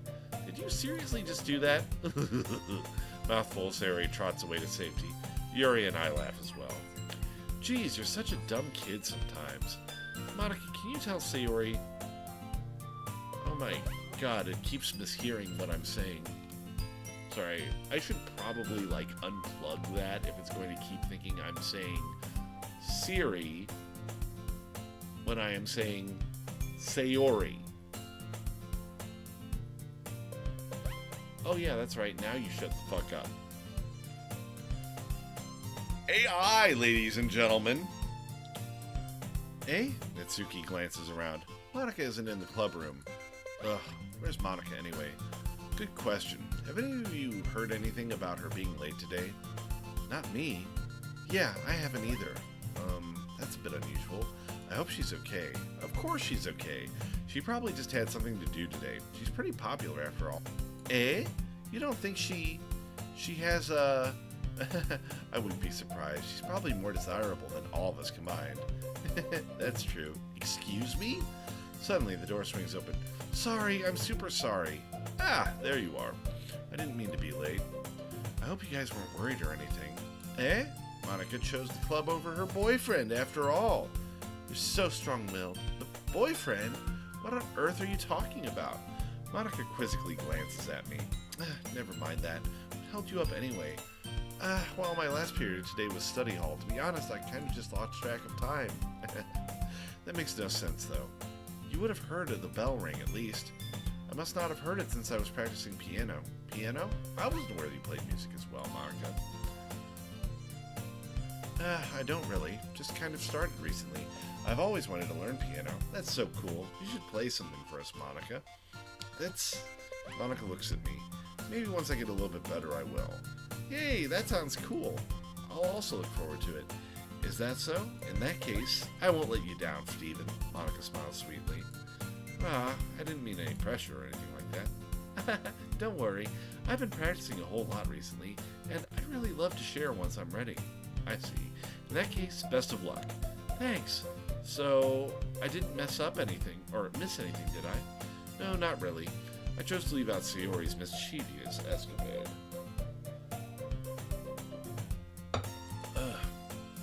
I'm sure Natsuki will end up complaining to her anyway. Looks like everyone has already settled down. Sayori somehow already finished her entire cookie. Yuri is back to her book, and Natsuki's disappeared into the closet. I'm really curious to talk to Yuri a little bit more, but at the same time I would feel bad for distracting her from reading. I catch a glimpse of the cover of her book. It looks like the same book that she lent to me. More than that, she seems to be on the first few pages. Crap, I think she noticed me looking at her. She sneaks another glance at me, and our eyes meet for a split second, but that only makes her face hide deeper in her book. Sorry, I was just spacing out. I muttered this, sensing I made her uncomfortable. Oh, it's fine. I was just focused, then I probably wouldn't have noticed in the first place. But I'm just rereading a bit of this, so that's the book you gave me, right? Mm-hmm. I wanted to reread some of it. Not for any particular reason. Just curious, how come you have 2 copies of the same book? Well, when I stopped at the bookstore yesterday, that's not what I meant. I mean, I just happened to buy 2 of them. Oh, I see. There's something fairly obvious here that Yuri isn't telling you, but I decided to let it go. I'll definitely start reading it soon. I'm glad to hear. Once it starts to pick up, you might have a hard time putting it down. It's a very engaging and relatable story. Is that so? What's it about, anyway? Well... Yuri closes the book and scans her eyes over the back. The book is titled Portrait of Markov. There's an ominous large eye symbol on the front cover. Alright, I just wanted to make sure I didn't accidentally give anything away. Basically, it's about this girl in high school who moves in with her long-lost younger sister. But as soon as she does so, her life gets really strange. She gets targeted by these people who escape from a human experiment prison, and while her life is in danger, she needs to desperately choose who to trust. No matter what she does, she ends up destroying most of her relationships, and her life starts to fall apart. That's kind of dark, isn't it? Yuri made it sound like it was going to be a nice story, so that dark turn came from nowhere. Yuri gently giggles all of a sudden. Are you not a fan of that sort of thing, Steven? No, it's not that. I mean, I can definitely enjoy these kinds of stories, so don't worry. I hope so. Yeah, I totally forgot that Yuri is into those things. She's so shy and reclusive on the outside, but her mind seems to be completely different. It's just that those kinds of stories, they challenge you to look at life from a strange, new perspective. When horrible things happen, not just because someone wants to be evil, but because they have their own goals or their own philosophy that they believe in, then suddenly, when you thought you related to the protagonist, they're made out to be the naive one for letting their one-sided morals interfere with the villain's plans. I'm rambling, aren't I? Not again. I'm sorry. Okay, so got a bit of a dark side there. I haven't lost interest or anything. Well, I guess it's alright then, but I feel like I should let you know that I have this problem. When I let things like books and writing fill my thoughts, I kind of forget to pay attention to other people. I'm sorry if I ended up saying something strange, and please stop me if I start talking too much. I really don't think you need to worry. It just means that you're passionate about reading. Least I can do is listen. It's a literature club, after all. Aw, that's true. In fact, I might as well get started reading it, right? You don't have to. What are you saying?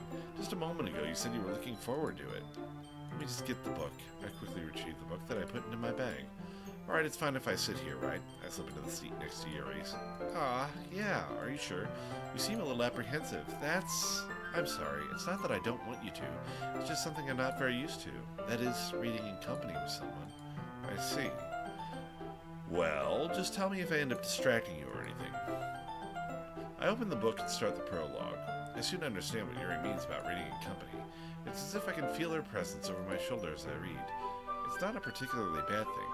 Maybe a little distracting, but the feeling is somewhat comforting.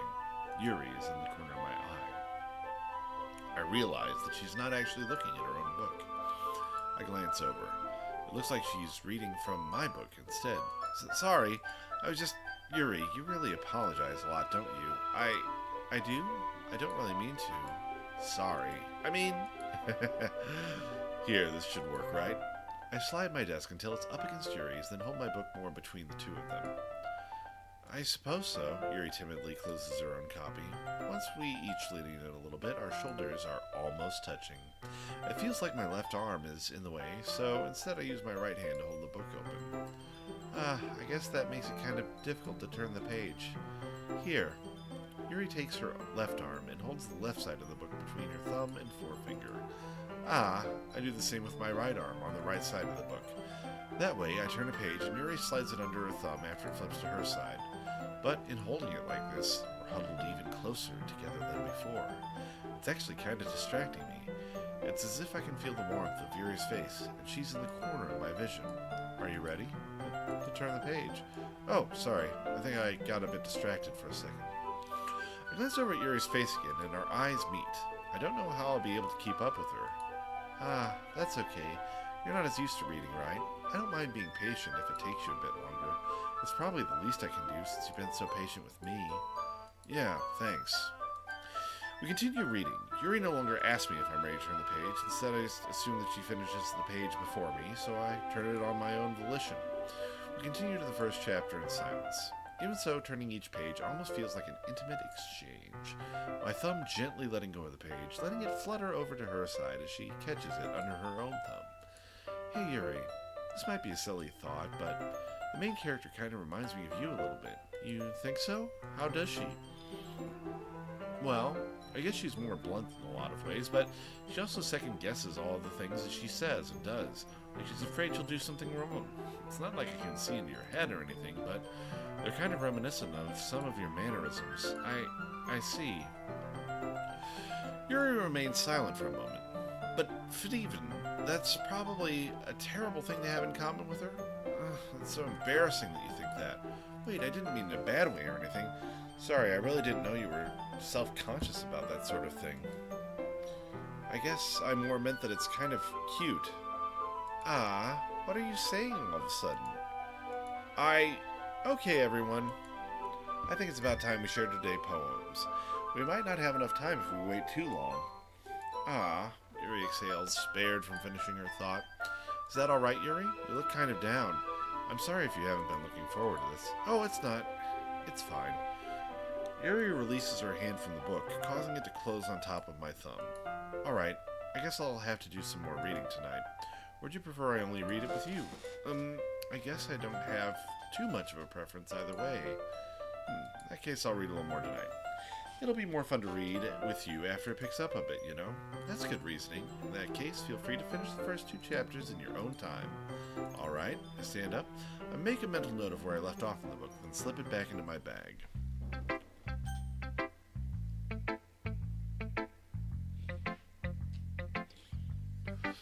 Excuse me there. Who should I show my poem to first? Well, fuck it. Yuri seemed to be the most excited when I was picking out words, so let's go with her. Let's see what you've written for today. Yuri stares at the poem with a surprised expression on her face. Do you like it?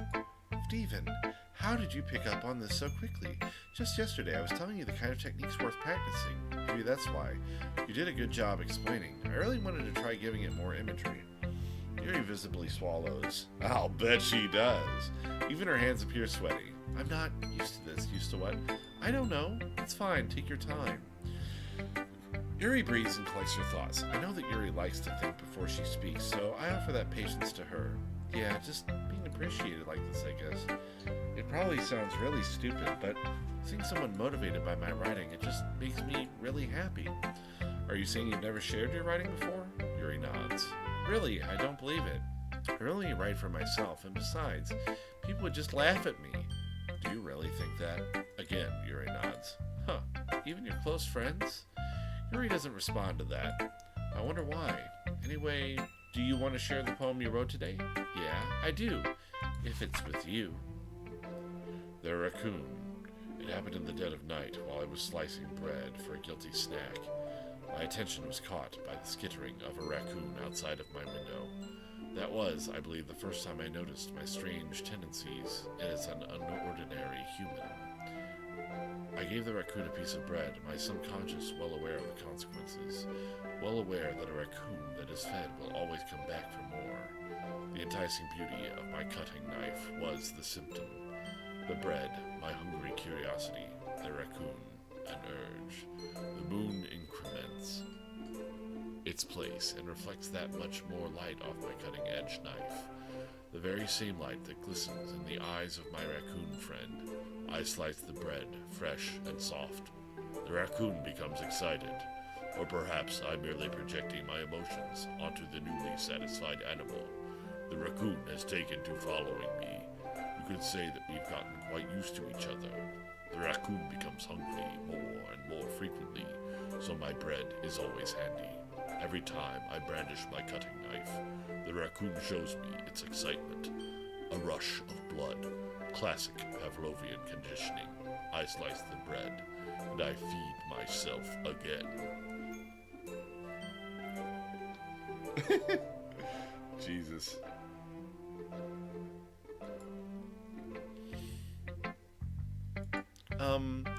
I was a little more daring with this one than yesterday's. I can see that. It's a lot more metaphorical. I don't know if it's my fault, but I can't begin to imagine what this poem is about. That's right. It's a bit closer to my preferred writing style, using the poem as a canvas to express vivid imagery and conveying emotions through them. Yeah, if I take it at face value, then I can't even figure out what it's supposed to mean. Well, I think it's something that different people can relate to in their own way. I want to express the way it feels for me to indulge in my more unusual hobbies. You kill small animals, don't you, Yuri? It's those sorts of things that I'm usually forced to keep to myself, so I sometimes enjoy writing about them. Why do you keep them to yourself? Because they're embarrassing, and people would make fun of me. Rolling around in raccoon blood is so embarrassing. Don't you have anything like that, Steven? Well, yeah, I guess I do. I feel like everyone has a little something like that.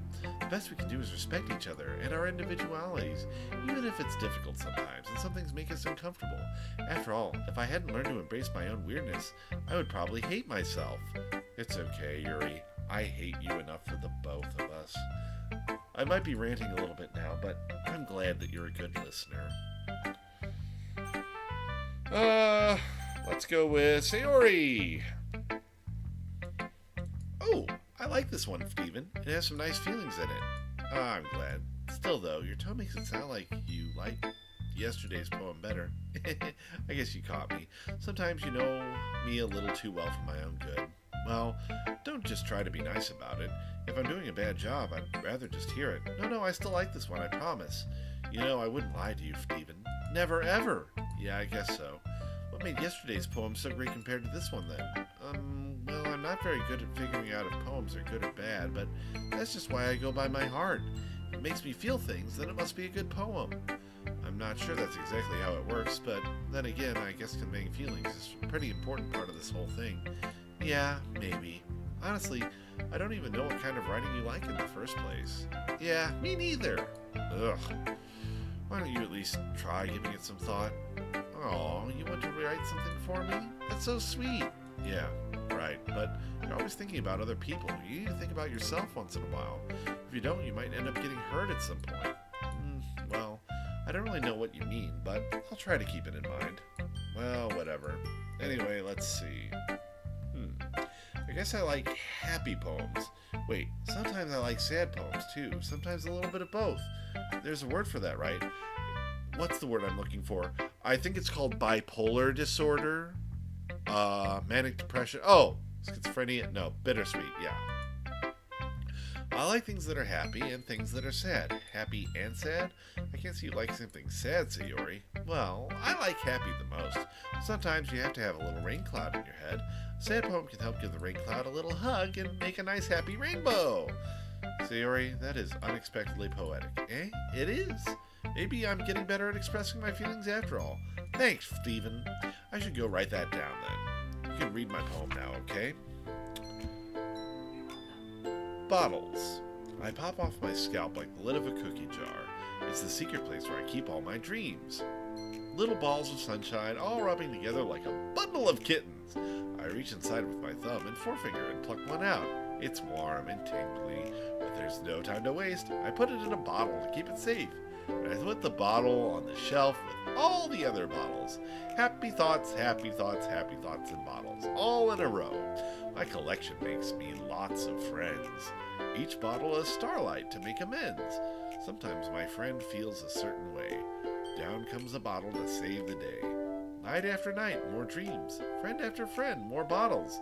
Deeper and deeper my fingers go, like exploring a dark cave, discovering the secrets hiding in the nooks and crannies. Digging and digging, scraping and scraping. I blow dust off my bottle caps. It doesn't feel like time elapsed. My empty shelf could use some more. My friends look through my locked front door. Finally, all done, I open up, and in come my friends. They come in such a hurry. Do they want my bottles that much?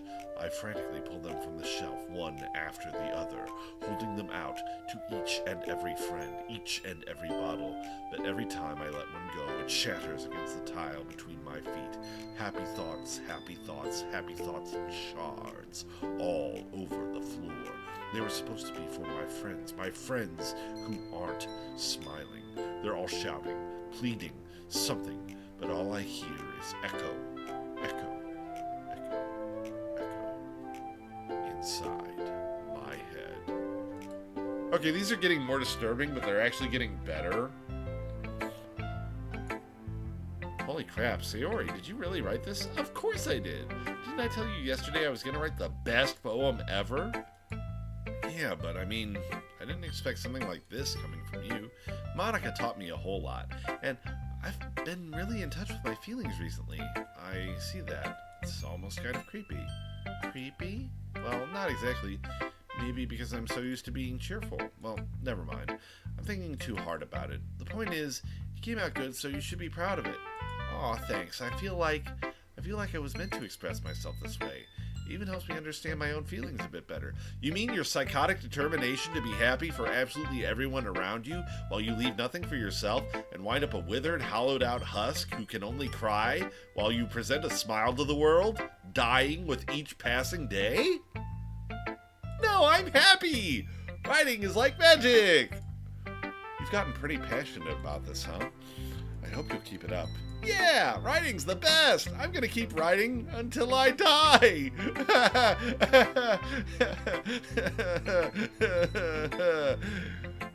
Don't get out of yourself. Sayori's always had a habit of getting obsessed with something before dropping it no more than a week later. I wonder if this is one of those times. Oh God, I feel so bad for her now. She is just dying inside, like with each passing moment. It's so awful. I need more of this. But seeing the passion in her eyes is hard to... it's hard for me to be pessimistic. Natsuki. I liked your last one better. Yeah, really? Well, yeah, I can tell you were a little more daring with this one, but you're really not good enough for that yet. It fell flat. That may be true, but I just wanted to try something different. I'm still figuring this all out. I mean, I always like poems that aren't trying too hard.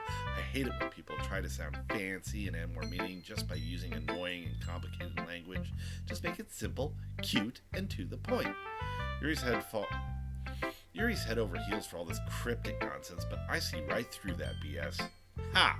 Making your reader look so hard for all this deep meaning is just an excuse to have no meaning at all. I guess that's one way to look at it.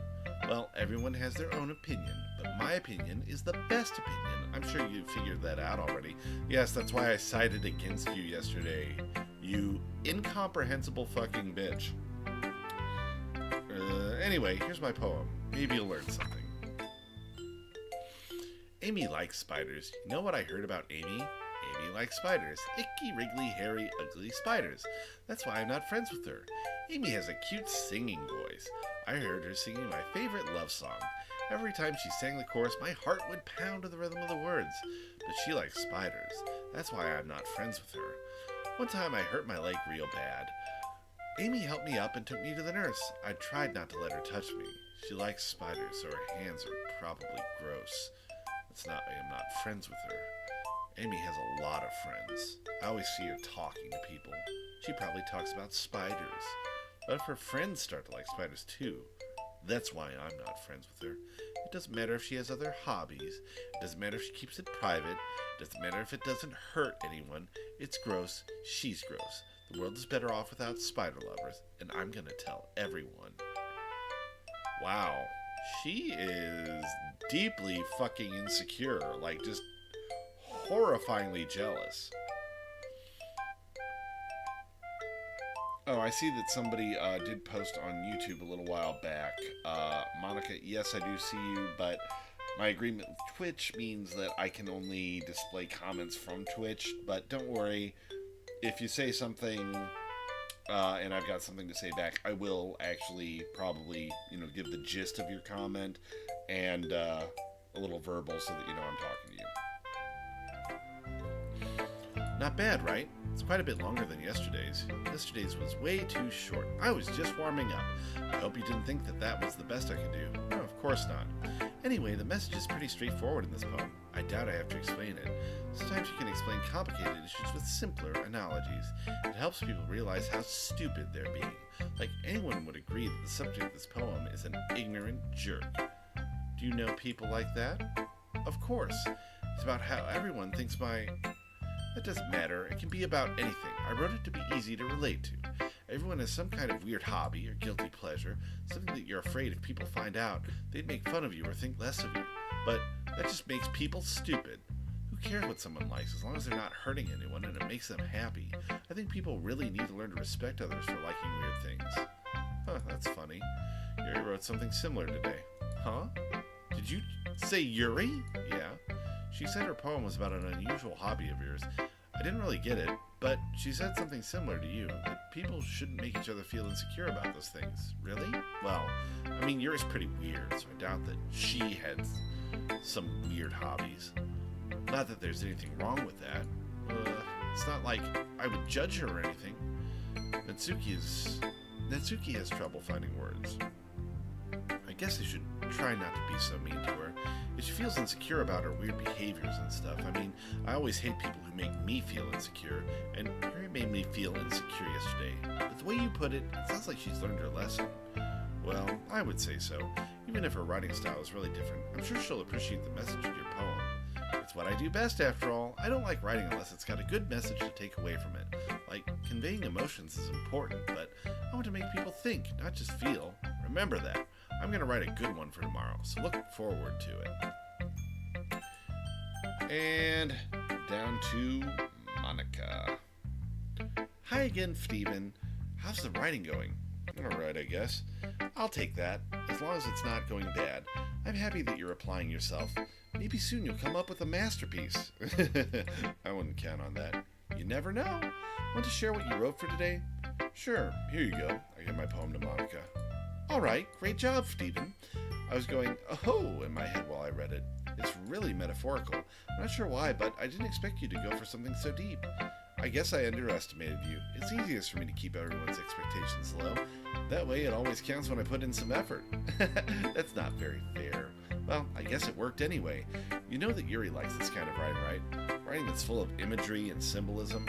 Unlike Sayori, who likes using simple and direct words to describe happiness and sadness, Yuri likes it when readers are left to drive their own meaning out of it. It's very challenging to write like that effectively, both allowing people to get something out of it just by feel, or letting them deeply analyze all the nuances. It can take years of practice, which I'm assuming Yuri has at this point. I never really asked though. I'm sure I'm nowhere near her level yet. Don't worry so much about that. You do your own thing. Just keep exploring and learn by trying new things. But anyway, you want to read my poem now? I like the way this one turned out, so I hope you do too. Alright, let's take a look. Save me. The colors, they won't stop. Bright, beautiful colors. Flashing, expanding, piercing. Red, green, blue, an endless cacophony of meaningless noise. The noise it won't stop. Violent, grating waveforms. Squeaking, screeching, piercing, sine, cosine, tangent, like playing a chalkboard on a turntable, like playing a vinyl on a pizza crust, an endless poem of meaningless. Load me. It's even more abstract than the last one, huh? I guess it's just the way I write. I'm sorry if you don't like it. No, I never said that. It's kind of thing that I've never really seen before, I guess. I kind of like playing with space on the paper. Choosing where and how to space your words can totally change the mood of the poem. It's almost like magic. By the way, I wrote the lines really short. It makes it feel like they're trying to speak over the noise. I see. Still hard for me to tell what it's about, though. Sometimes asking what a poem is about isn't the right question. A poem can be as abstract as a physical expression of a feeling, or a conversation with the reader. So putting it that way, not every poem is about something. Anyway, here's Monica's writing tip of the day. Sometimes you'll find yourself facing a difficult decision. When that happens, don't forget to save your game. You never know when you might change your mind, or when something unexpected may happen. Wait, is this tip even about writing? What am I even talking about? That's my advice for today. Thanks for listening. Okay, everyone. We're all done reading each other's poems, right? I have something extra planned today. So, if everyone could come sit at the front of the room. Is this about the festival? Well, sort of.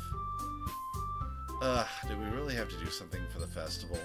It's not like we can put together anything good in just a few days. And yeah, Bert, that's kind of what I'm starting to think. I'm kind of starting to think just from the whole metaverse thing that, like, this is like souls trapped in a dating sim or something. Like Harvester, but cutesy. Not that that's a bad thing. It's not like we can put together anything good in just a few days. We'll just end up embarrassing ourselves inside of getting any new members. Actually, it's kind of weird that in short order I've played Harvester, Soma, and this is kind of shaping up to be sort of a similar Ghost in the Machine style story. Makes you just kind of wonder how prevalent that narrative is. That's a concern of mine as well. I don't really do well with last-minute preparations. Don't worry so much. We're going to keep it simple, okay? We won't need more than a few decorations. Sayori has been working on posters, and I've designed some pamphlets we can give out during the event. Okay, that's great and all, but that doesn't tell us what we're actually going to be doing for the event. Oh, sorry, I thought you heard about it already. We're going to be performing. Performing? Monica? Yeah, we're going to have a poetry performance. Each of us are going to choose a poem to recite during the event. But the cool part is, we're also going to let anyone else come up and recite poems too. Sayori's putting it on all the posters in case anyone wants to prepare ahead of time. Sayori, who's been coloring a poster, holds it up for us to see. Are you kidding me, Monica? You didn't already start putting those posters up, did you? Well, I did. Do you really think it's that bad of an idea? Well, no, it's not a bad idea, but I didn't sign up for this, you know. There's no way I'm going to be performing in front of a group of people like that. I agree with Natsuki. I could never in my life do something like that. Imagining it, Yuri shakes her head in fear. Guys, no, Sayori, I understand where they're coming from. Remember that Natsuki and Yuri have never shared their poems with anyone until just a couple days ago. There's a lot to ask for them to recite their poems out loud to a whole room full of people. I guess I kind of overlooked that, so I'm sorry. But I still think we should give it our best. We're the only ones responsible for the fate of this club. If we start the event and each put on a good performance, then it will inspire others to do the same. And the more people who perform, the better we'll be able to show everyone what literature is all about. Yeah, it's all about expressing your feelings, being intimate with yourself, finding new horizons, and having fun. That's right. It's those reasons we're all in this club today. Don't you want to share that with others, to inspire them to find the same feelings that brought you here in the first place?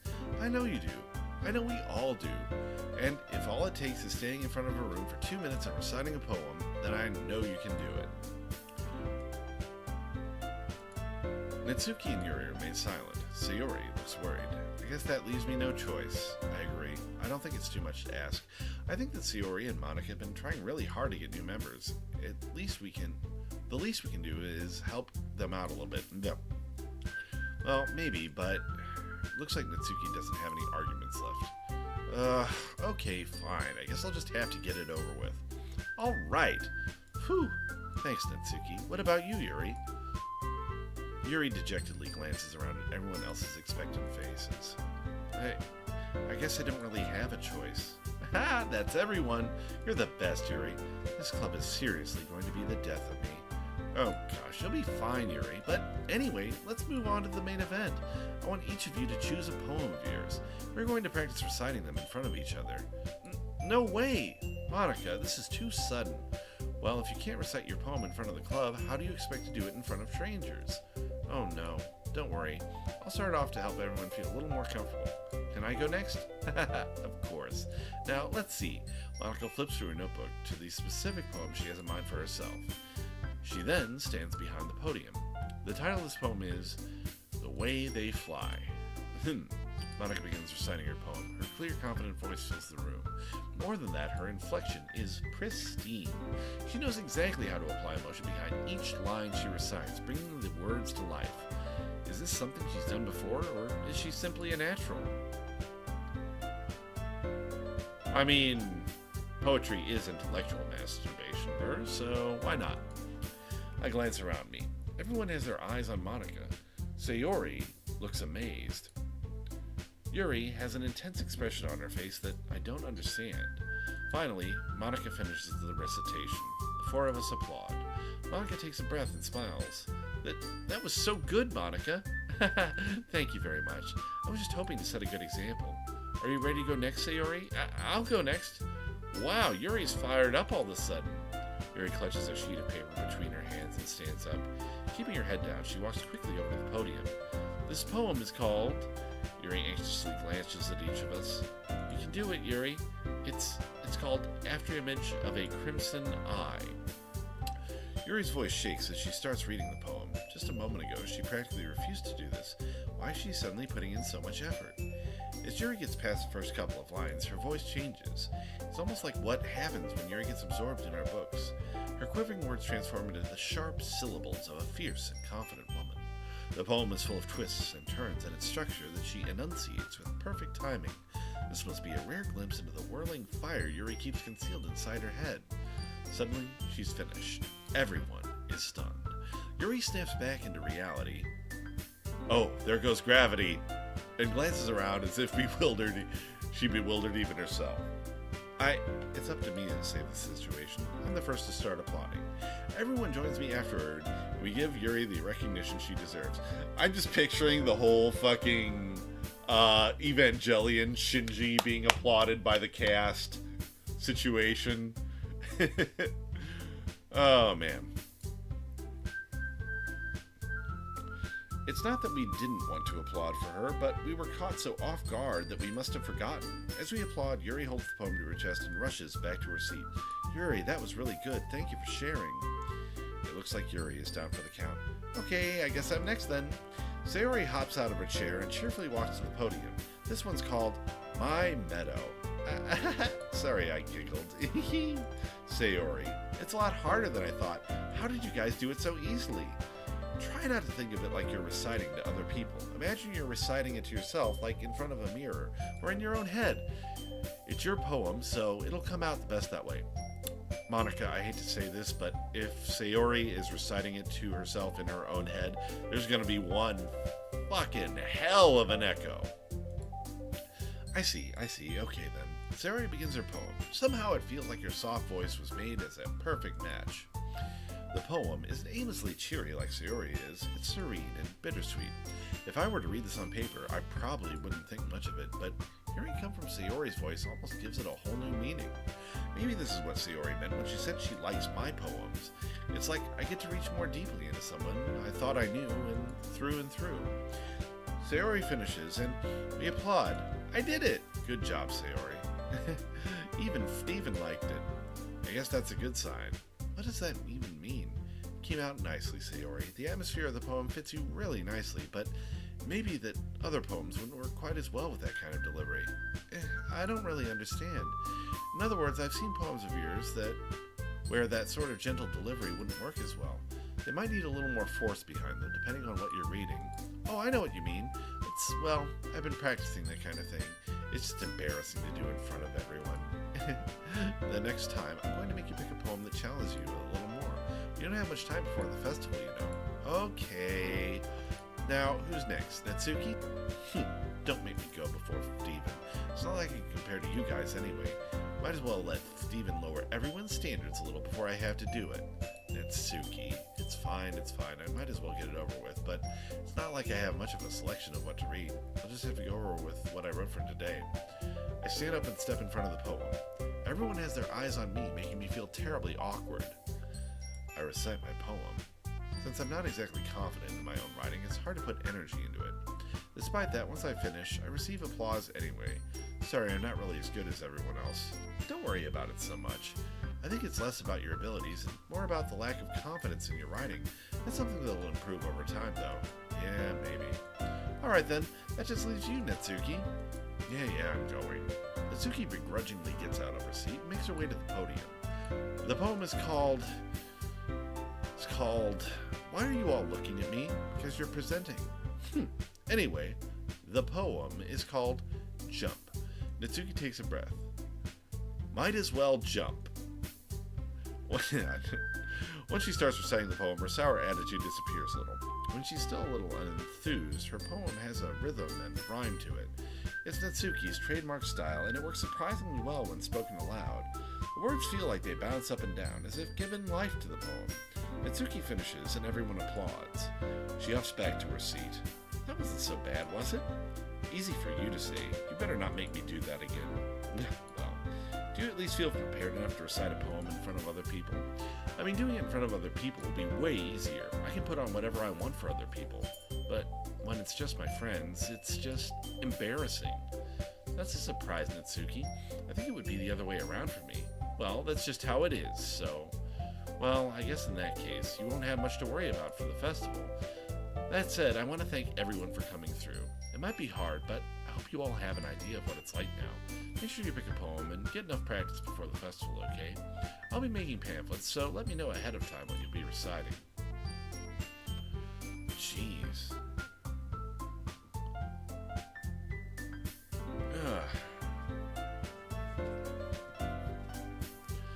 I should probably find some other poem to recite instead. That's fine too. It doesn't have to be your own. I'm already pleasantly surprised that you're putting in all this effort for the club. It makes me really happy. Yeah, no problem. Okay, everyone. I think that's about it for today. I know the festival is coming up, but let's try to write poems for tomorrow as well. It's been working out really nicely so far, so I'd like to continue that. As for the festival, we'll finish planning tomorrow, and then we'll have the weekend to prepare. Monday's the big day. I can't wait. I can do this. Alright, I stand up. There's no way I'll be able to find the same enthusiasm as Sayori and Monica, but I'll do my best to get through it. If it's for the sake of the club and impressing Monica, then I'll have to do my best. Ready to go, Sayori? Yep. Look at you two, always going home together like that. It's kind of adorable, isn't it? Jeez, guys, don't make such a big deal out of it. It must be a little nice, though. Well, how am I supposed to respond to that? It's okay, Steven. You don't have to say it. Whatever, let's go already. I walk home with Sayori once more. Even though it's only been a few days, a lot of things have already changed. But today, Sayori is being a little quieter than usual on the way home. Hey, Sayori. Sorry, I was spacing out. Oh, no wonder. I was thinking about something from earlier. I like how we get to... I mean, Sayori fumbles with her words. So let's just say that one day, Yuri asked to walk home with you. Huh? What would you do? What kind of question is that? You're kind of putting me on the spot here. Well... Okay, it said save if I wanted to do this. Oh, it's got an autosave feature. Okay, I'll do that. And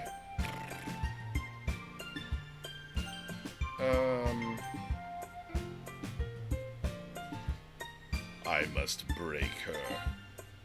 Again with Yuri, huh? Why does the thought of that make my heart pound? I mean, given how hard it is for her to socialize, I'd feel awful turning it down, so... Isn't she so beautiful and smart? It has nothing to do with what I just said. You admitted it. Jeez. There's not even any point in speculating something that's never going to happen. Well, maybe. But I just like to think about it. She will... Okay, confirmed. She likes to watch. It's not long before you won't need me anymore, you know. Need you? Sayori, I can figure out how you're seeing things in your head right now. Sorry, everyone is different. Nobody in the club is a replacement for you. If you say so. The conversation trails off and I'm left feeling awkward, but it was kind of her fault for trapping me into such a weird question. Oh, I'm not cuck-shaming. I'm cuck-encouraging. I can't just lie to her. Oh, shit, pills.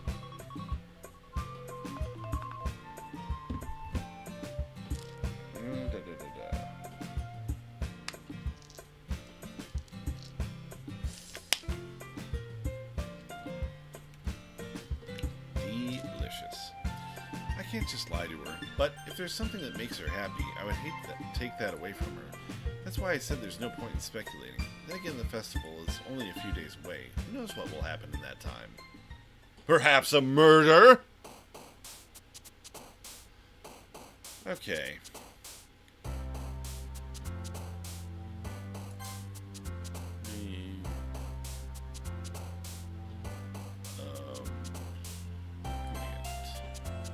I'm gonna keep trying to go for Yuri because that's Burr's favorite. Honestly, I kind of like Sayori a little bit more, but... Vitality...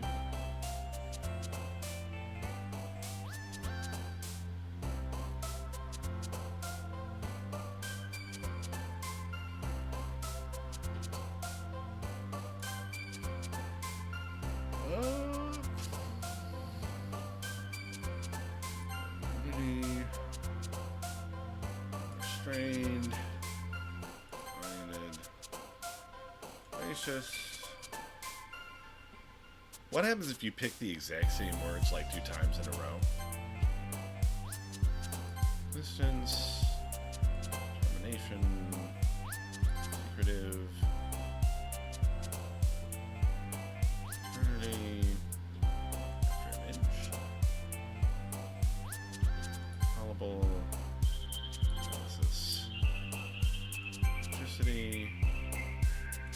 And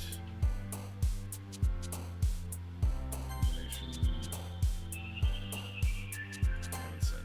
All right.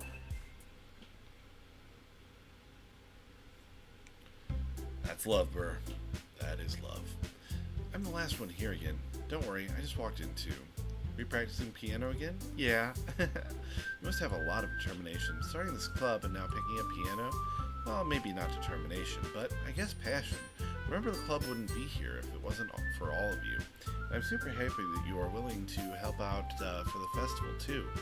Aw, I can't wait for the festival. It's gonna be great. Eh? Weren't you complaining about just yesterday, Natsuki? Well, yeah.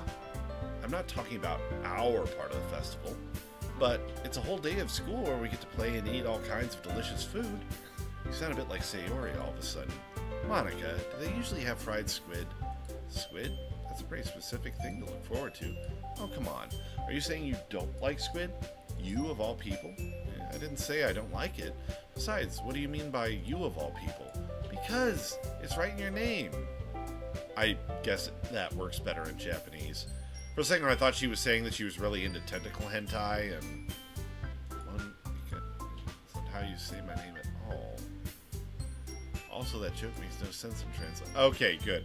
I'm glad that they pointed that out here. Let's just focus on our own event for today. Fine. Your reactions aren't as fun as Yuri's or Sayori's anyway. Excuse me, where is Sayori anyway? Oh, there you are. Sayori is sitting at a desk in the corner of the room looking down at nothing. I'll walk over to her. Hey, Sayori. I wave my hand in front of her face. You're spacing out again. Sorry, don't mind me. You can go talk to everyone else. Huh, is everything alright? Why wouldn't it be? It just feels like you're a little off. Sorry for assuming things. Jeez, you worry too much about me. I'm fine, see? Sayori shows her a big smile. Don't let me distract you from having fun with everyone. Oh, alright, if you say so. I worriedly glance at Sayori before turning back toward everyone else, but the conversation is already dispersed with everyone back at their usual activities. Maybe I should ask Monica if she's noticed anything about Sayori recently. Since they've been preparing for the festival, they must be spending a lot of time together. I timidly approach Monica, who is shuffling through some papers at her desk. Steven, what's up? Hey, this might sound a little strange, but have you noticed anything up with Sayori recently? Anything up with her? In what way do you mean? Maybe I'm reading into it a little too much, but she seems a bit downcast today. Oh, you think so? I can't say I've noticed anything about her. Monica peers across the room at Sayori, who is idly dragging a rubber eraser up and down her desk. Maybe there's something on her mind, but I'm surprised I'm not the one asking you, Steven. You certainly know her a lot better than I do. Yeah, but she's never really like this. She's always talked to me about things that bothered her. But this time, when I asked her, she was really dismissive. Sorry, I know it's not your problem. I just wanted to ask if you knew anything, so I'll drop it now. No, it's important to me too. I mean, I'm also friends with her, and I also care about the well-being of my club members, you know. Maybe I'll try talking to her myself. Are you sure about that? She seemed like she wanted to be left alone. Are you sure? Maybe she just has a hard time bringing it up with the person of interest. Person of interest? What do you mean by that? I'm saying that maybe the thing on her mind is you, Steven. Me? How on earth would you come to that conclusion? Well, I probably shouldn't say too much, but Sayori talks about you more than anything else, you know. Eh? She's been so much happier ever since you've joined the club. It's like an extra light was turned on inside of her. What? No way. Sayori is always like that. She's always been full of sunshine. It's not any different now than it always has been. You're so funny, Steven. Have you thought that maybe you've always seen her as so cheerful because that's just how she is when she's around you? I said too much. I'm sorry. What do I know anyway? I didn't mean to jump to conclusions, so you should forget about what I said. I'll try to talk to her, so try not to think about it for now. Alright. Pardon me. Monica smiles meaningfully. I know she said to forget about it, but I already know I won't be able to get her words out of my head. Monica stands up from her desk and walks across the room to where Sayori is sitting. I watch her kneel down next to Sayori and gently talk to her, but she's keeping her voice so quiet that I can't hear from here. I sigh and sit myself down. I know Sayori told me not to worry about her and to have fun with everyone else, but that's impossible to do when she's behaving like this. Exactly how much do I care about her that I'm letting this weigh me down so much? Now it feels like I'm the one behaving out of the ordinary. I feel like kind of a dick, honestly, at this point, because, like, I'm abandoning a friend for somebody I met like 2 days ago, but the show must go on. But there's nothing I can do besides wait for Monica. Why does it feel like I'm being watched? I glance around the room. Suddenly, I notice Yuri peering at me from over her book, but she looks away just as quickly with a flustered look on her face. I realize that she won't get anywhere like this. I've never really seen Yuri approach anyone or start a conversation on her own before, so I have no choice but to approach her myself. By now it's a little easier for me to do that. I stand up from my desk and sit in one next to her own. I didn't mean to bother you or anything. Relax, you don't even do anything. But I could tell that you wanted to be alone with your thoughts. Alone with my thoughts? How are you even going to tell that I was thinking like that? Well, It's something that I do a lot, so it wasn't hard for me to spot based on your posture and expression. Not that I was staring or anything. You didn't do anything creepy like that. In any case, I guess you were right. I'm sorry if I caused you any concern. Don't apologize. Your troubles are only the concern of those who willingly share in that concern. Of course, there are certainly those who find the most comfort in keeping to themselves, but if you would prefer to share what's on your mind, then I would be glad to listen. It's not really that big of a deal. I was just feeling a bit uneasy about Sayori. Sayori? Yeah, she seems a little off today, but when I asked her about it, she didn't want to admit it to me. So I can't help but wonder if something happened to her. Oh? That's quite romantic. Huh? Sorry, I didn't mean to say something so stupid. It's not like that. I just don't want you to misunderstand. Sayori and I have just been friends for a long time, that's all. Oh, I see. Then perhaps it is unusual for her to be dismissive to you about her feelings. Or maybe I'm just reading into it a little too much. Stephen, the world is full of meaning, often hidden deep beneath plain sight. And there are many untold mysteries behind every person, no matter how well you may know them. So you think that there might be something behind it after all? I think that Sayori is a very complex person. Her mannerisms on the outside don't always match what may be going on inside her head, and she may not always know what she wants. I noticed her strange behavior today, too, and I also feel some concern for her, but in your case, it looked like she was fully occupying your thoughts, wasn't she? Well, I guess that was the case. Sayori, she really means a lot to you, doesn't she? I guess, but you don't need to put it that way. We're just good friends, that's all. Yuri suddenly looks deeply into my eyes. Her expression is gentle and curious, as if she was searching for something, embarrassed to avert my gaze. Sometimes a person's mysteries are untold even to themselves, and you, as someone honest and caring, may uncover feelings that you weren't aware were in you. That is, I think that she would be a very fortunate person to have you feel that way about her. Yuri, you're giving me too much credit. I'm pretty simple, so I think I'm pretty good at understanding my own feelings. I'm not nearly as sophisticated as you. That's not a compliment, is it? It is what it is. Anyway, as long as we're here, why don't we do some reading? Well, as long as you're okay with it. Yeah. I should be taking my mind off this whole thing anyway. Why don't we go ahead and get started? Yes, let's. Actually, I have a request. Do you mind if I make some tea first? Not at all. Thanks very much. If there's one thing that can make my reading time here any better, it's a nice cup of tea. Not to mention for yourself as well. Yuri stands up and makes her way to the closet. I follow and watch as she retrieves a small water pitcher from the shelf, the kind with a filter inside. Can you hold this for a second? Sure. Yuri hands me the water pitcher and also fetches an electric kettle. I'm going to plug this in at the teacher's desk, and then we'll go get some water. She walks past me and sets the kettle down on the teacher's desk. I simply watch her movements. To my surprise, the way she moves really contrasts her speaking mannerisms, especially because of her long legs. Yuri appears elegant and methodical. Okay, may I have the water pitcher? Thanks, I'll be right back. I might as well walk with you. Yeah, why not? Shall we go then? Yeah. Where are you two off to? Yuri was going to make some tea, so I suddenly realized how weird it sounds to explain this to Monica. We're just filling the water pitcher.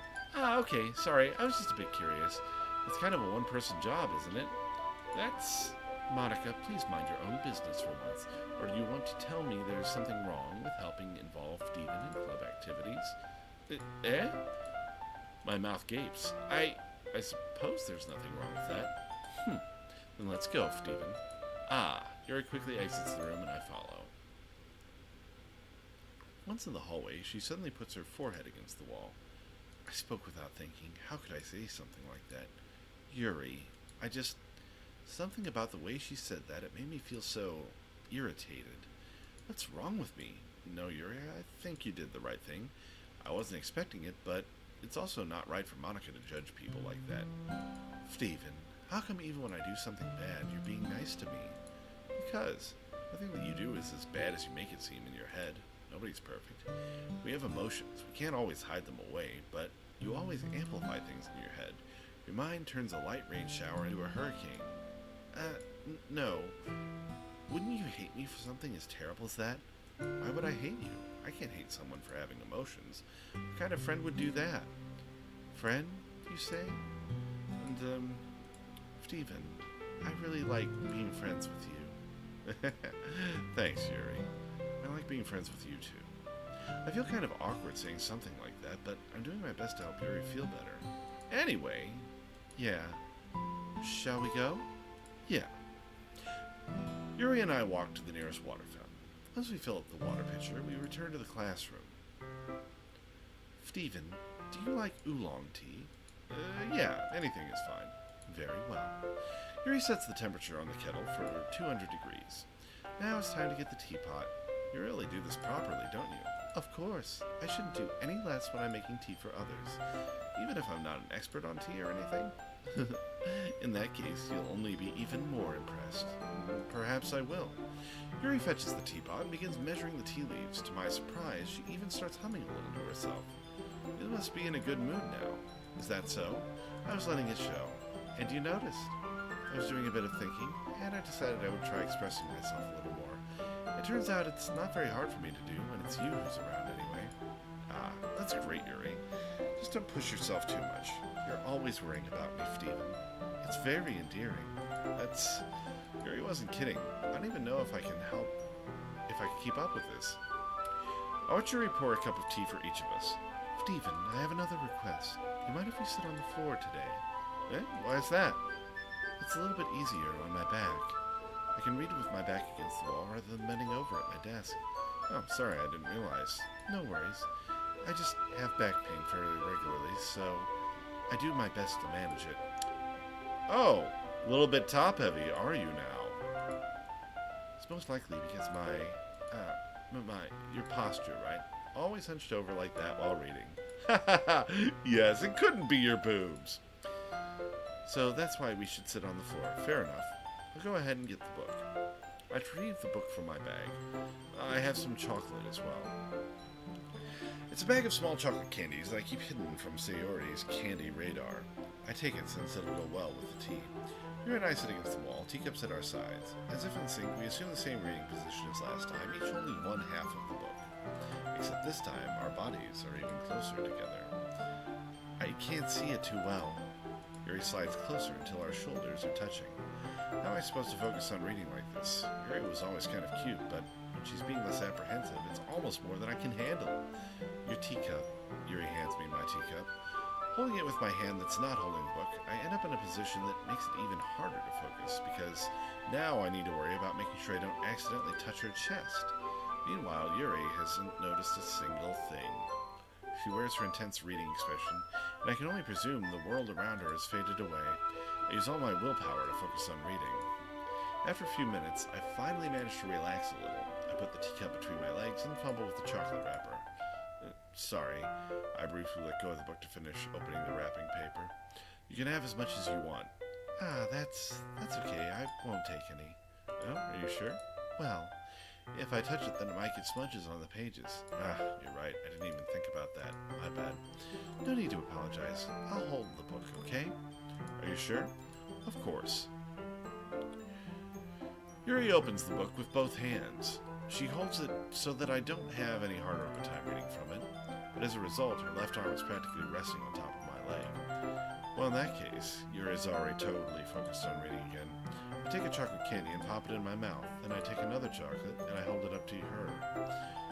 She doesn't even look away from the book. She simply parts her lips as if this situation was completely natural. But that means I can't stop here. I apprehensively place the chocolate in her mouth. I'm sorry, that is like a very weird graphic with it just like hovering. Just like that, Yuri closes her lips over it. Yeah? Yuri's expression suddenly breaks. Did I just... Yuri looks at me like she needs to confirm what just happened. Stephen, sorry. I guess I shouldn't have done that. Well, you were just helping. That's something that friends do, right? I mean, not really in this kind of context, but yeah, that's all it was. Yeah, then you don't need to stop or anything. I see. The situation has gotten really tense. Yuri tries to return to the book, but I can tell by her expression that even she can't focus now. My heart is pounding. I nervously take another chocolate between my fingers, but this time Yuri's eyes meet mine. How did it even come to this? Yuri doesn't avert her gaze. I notice her chest rising and falling to the rim of the breaths. I raise my arm, Like before, Yuri parts her lips, but it's different this time. I take the chocolate and place it in her mouth. I feel her hot breath on my fingers. Oh, wow. Man, that was abrupt. Captain Cockblock to the rescue. Yuri jolts back. It's time to share poems. Steven, you can help Yuri put away this tea stuff, right? Yeah, of course. Okay, thanks. The spell is abruptly broken. I'll take care of the cups. Yeah, Yuri picks up the teacups from the floor. I pick up the bag of chocolates. In the end, we hastily clean up without so much as a word between us. I get the feeling this is something neither of us will have the courage to bring up. Who should I show my poem to first? A decision that I think we will save for next time. I'm going to go ahead and save, folks. I've been reading for about 2.5 hours now, and while my voice isn't exactly giving out, I'm not sure if I can just kind of keep pushing and pushing.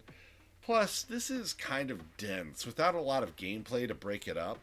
And when it's mostly just me reading like this, it's usually best if I think make maybe slightly smaller episodes. Anyway. Oh god, no. I have let the gremlin know that there is, in fact, chocolate. God forbid.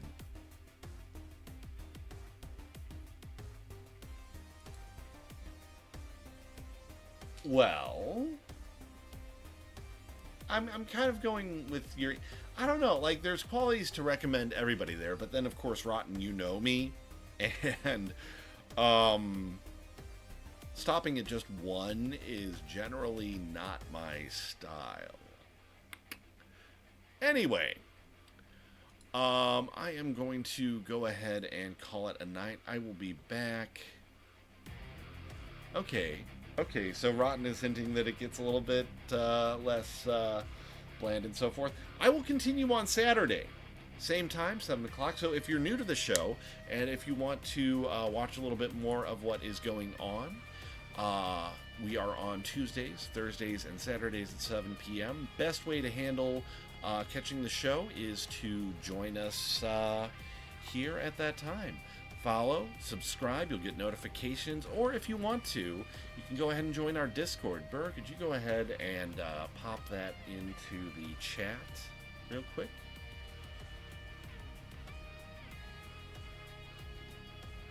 Okay.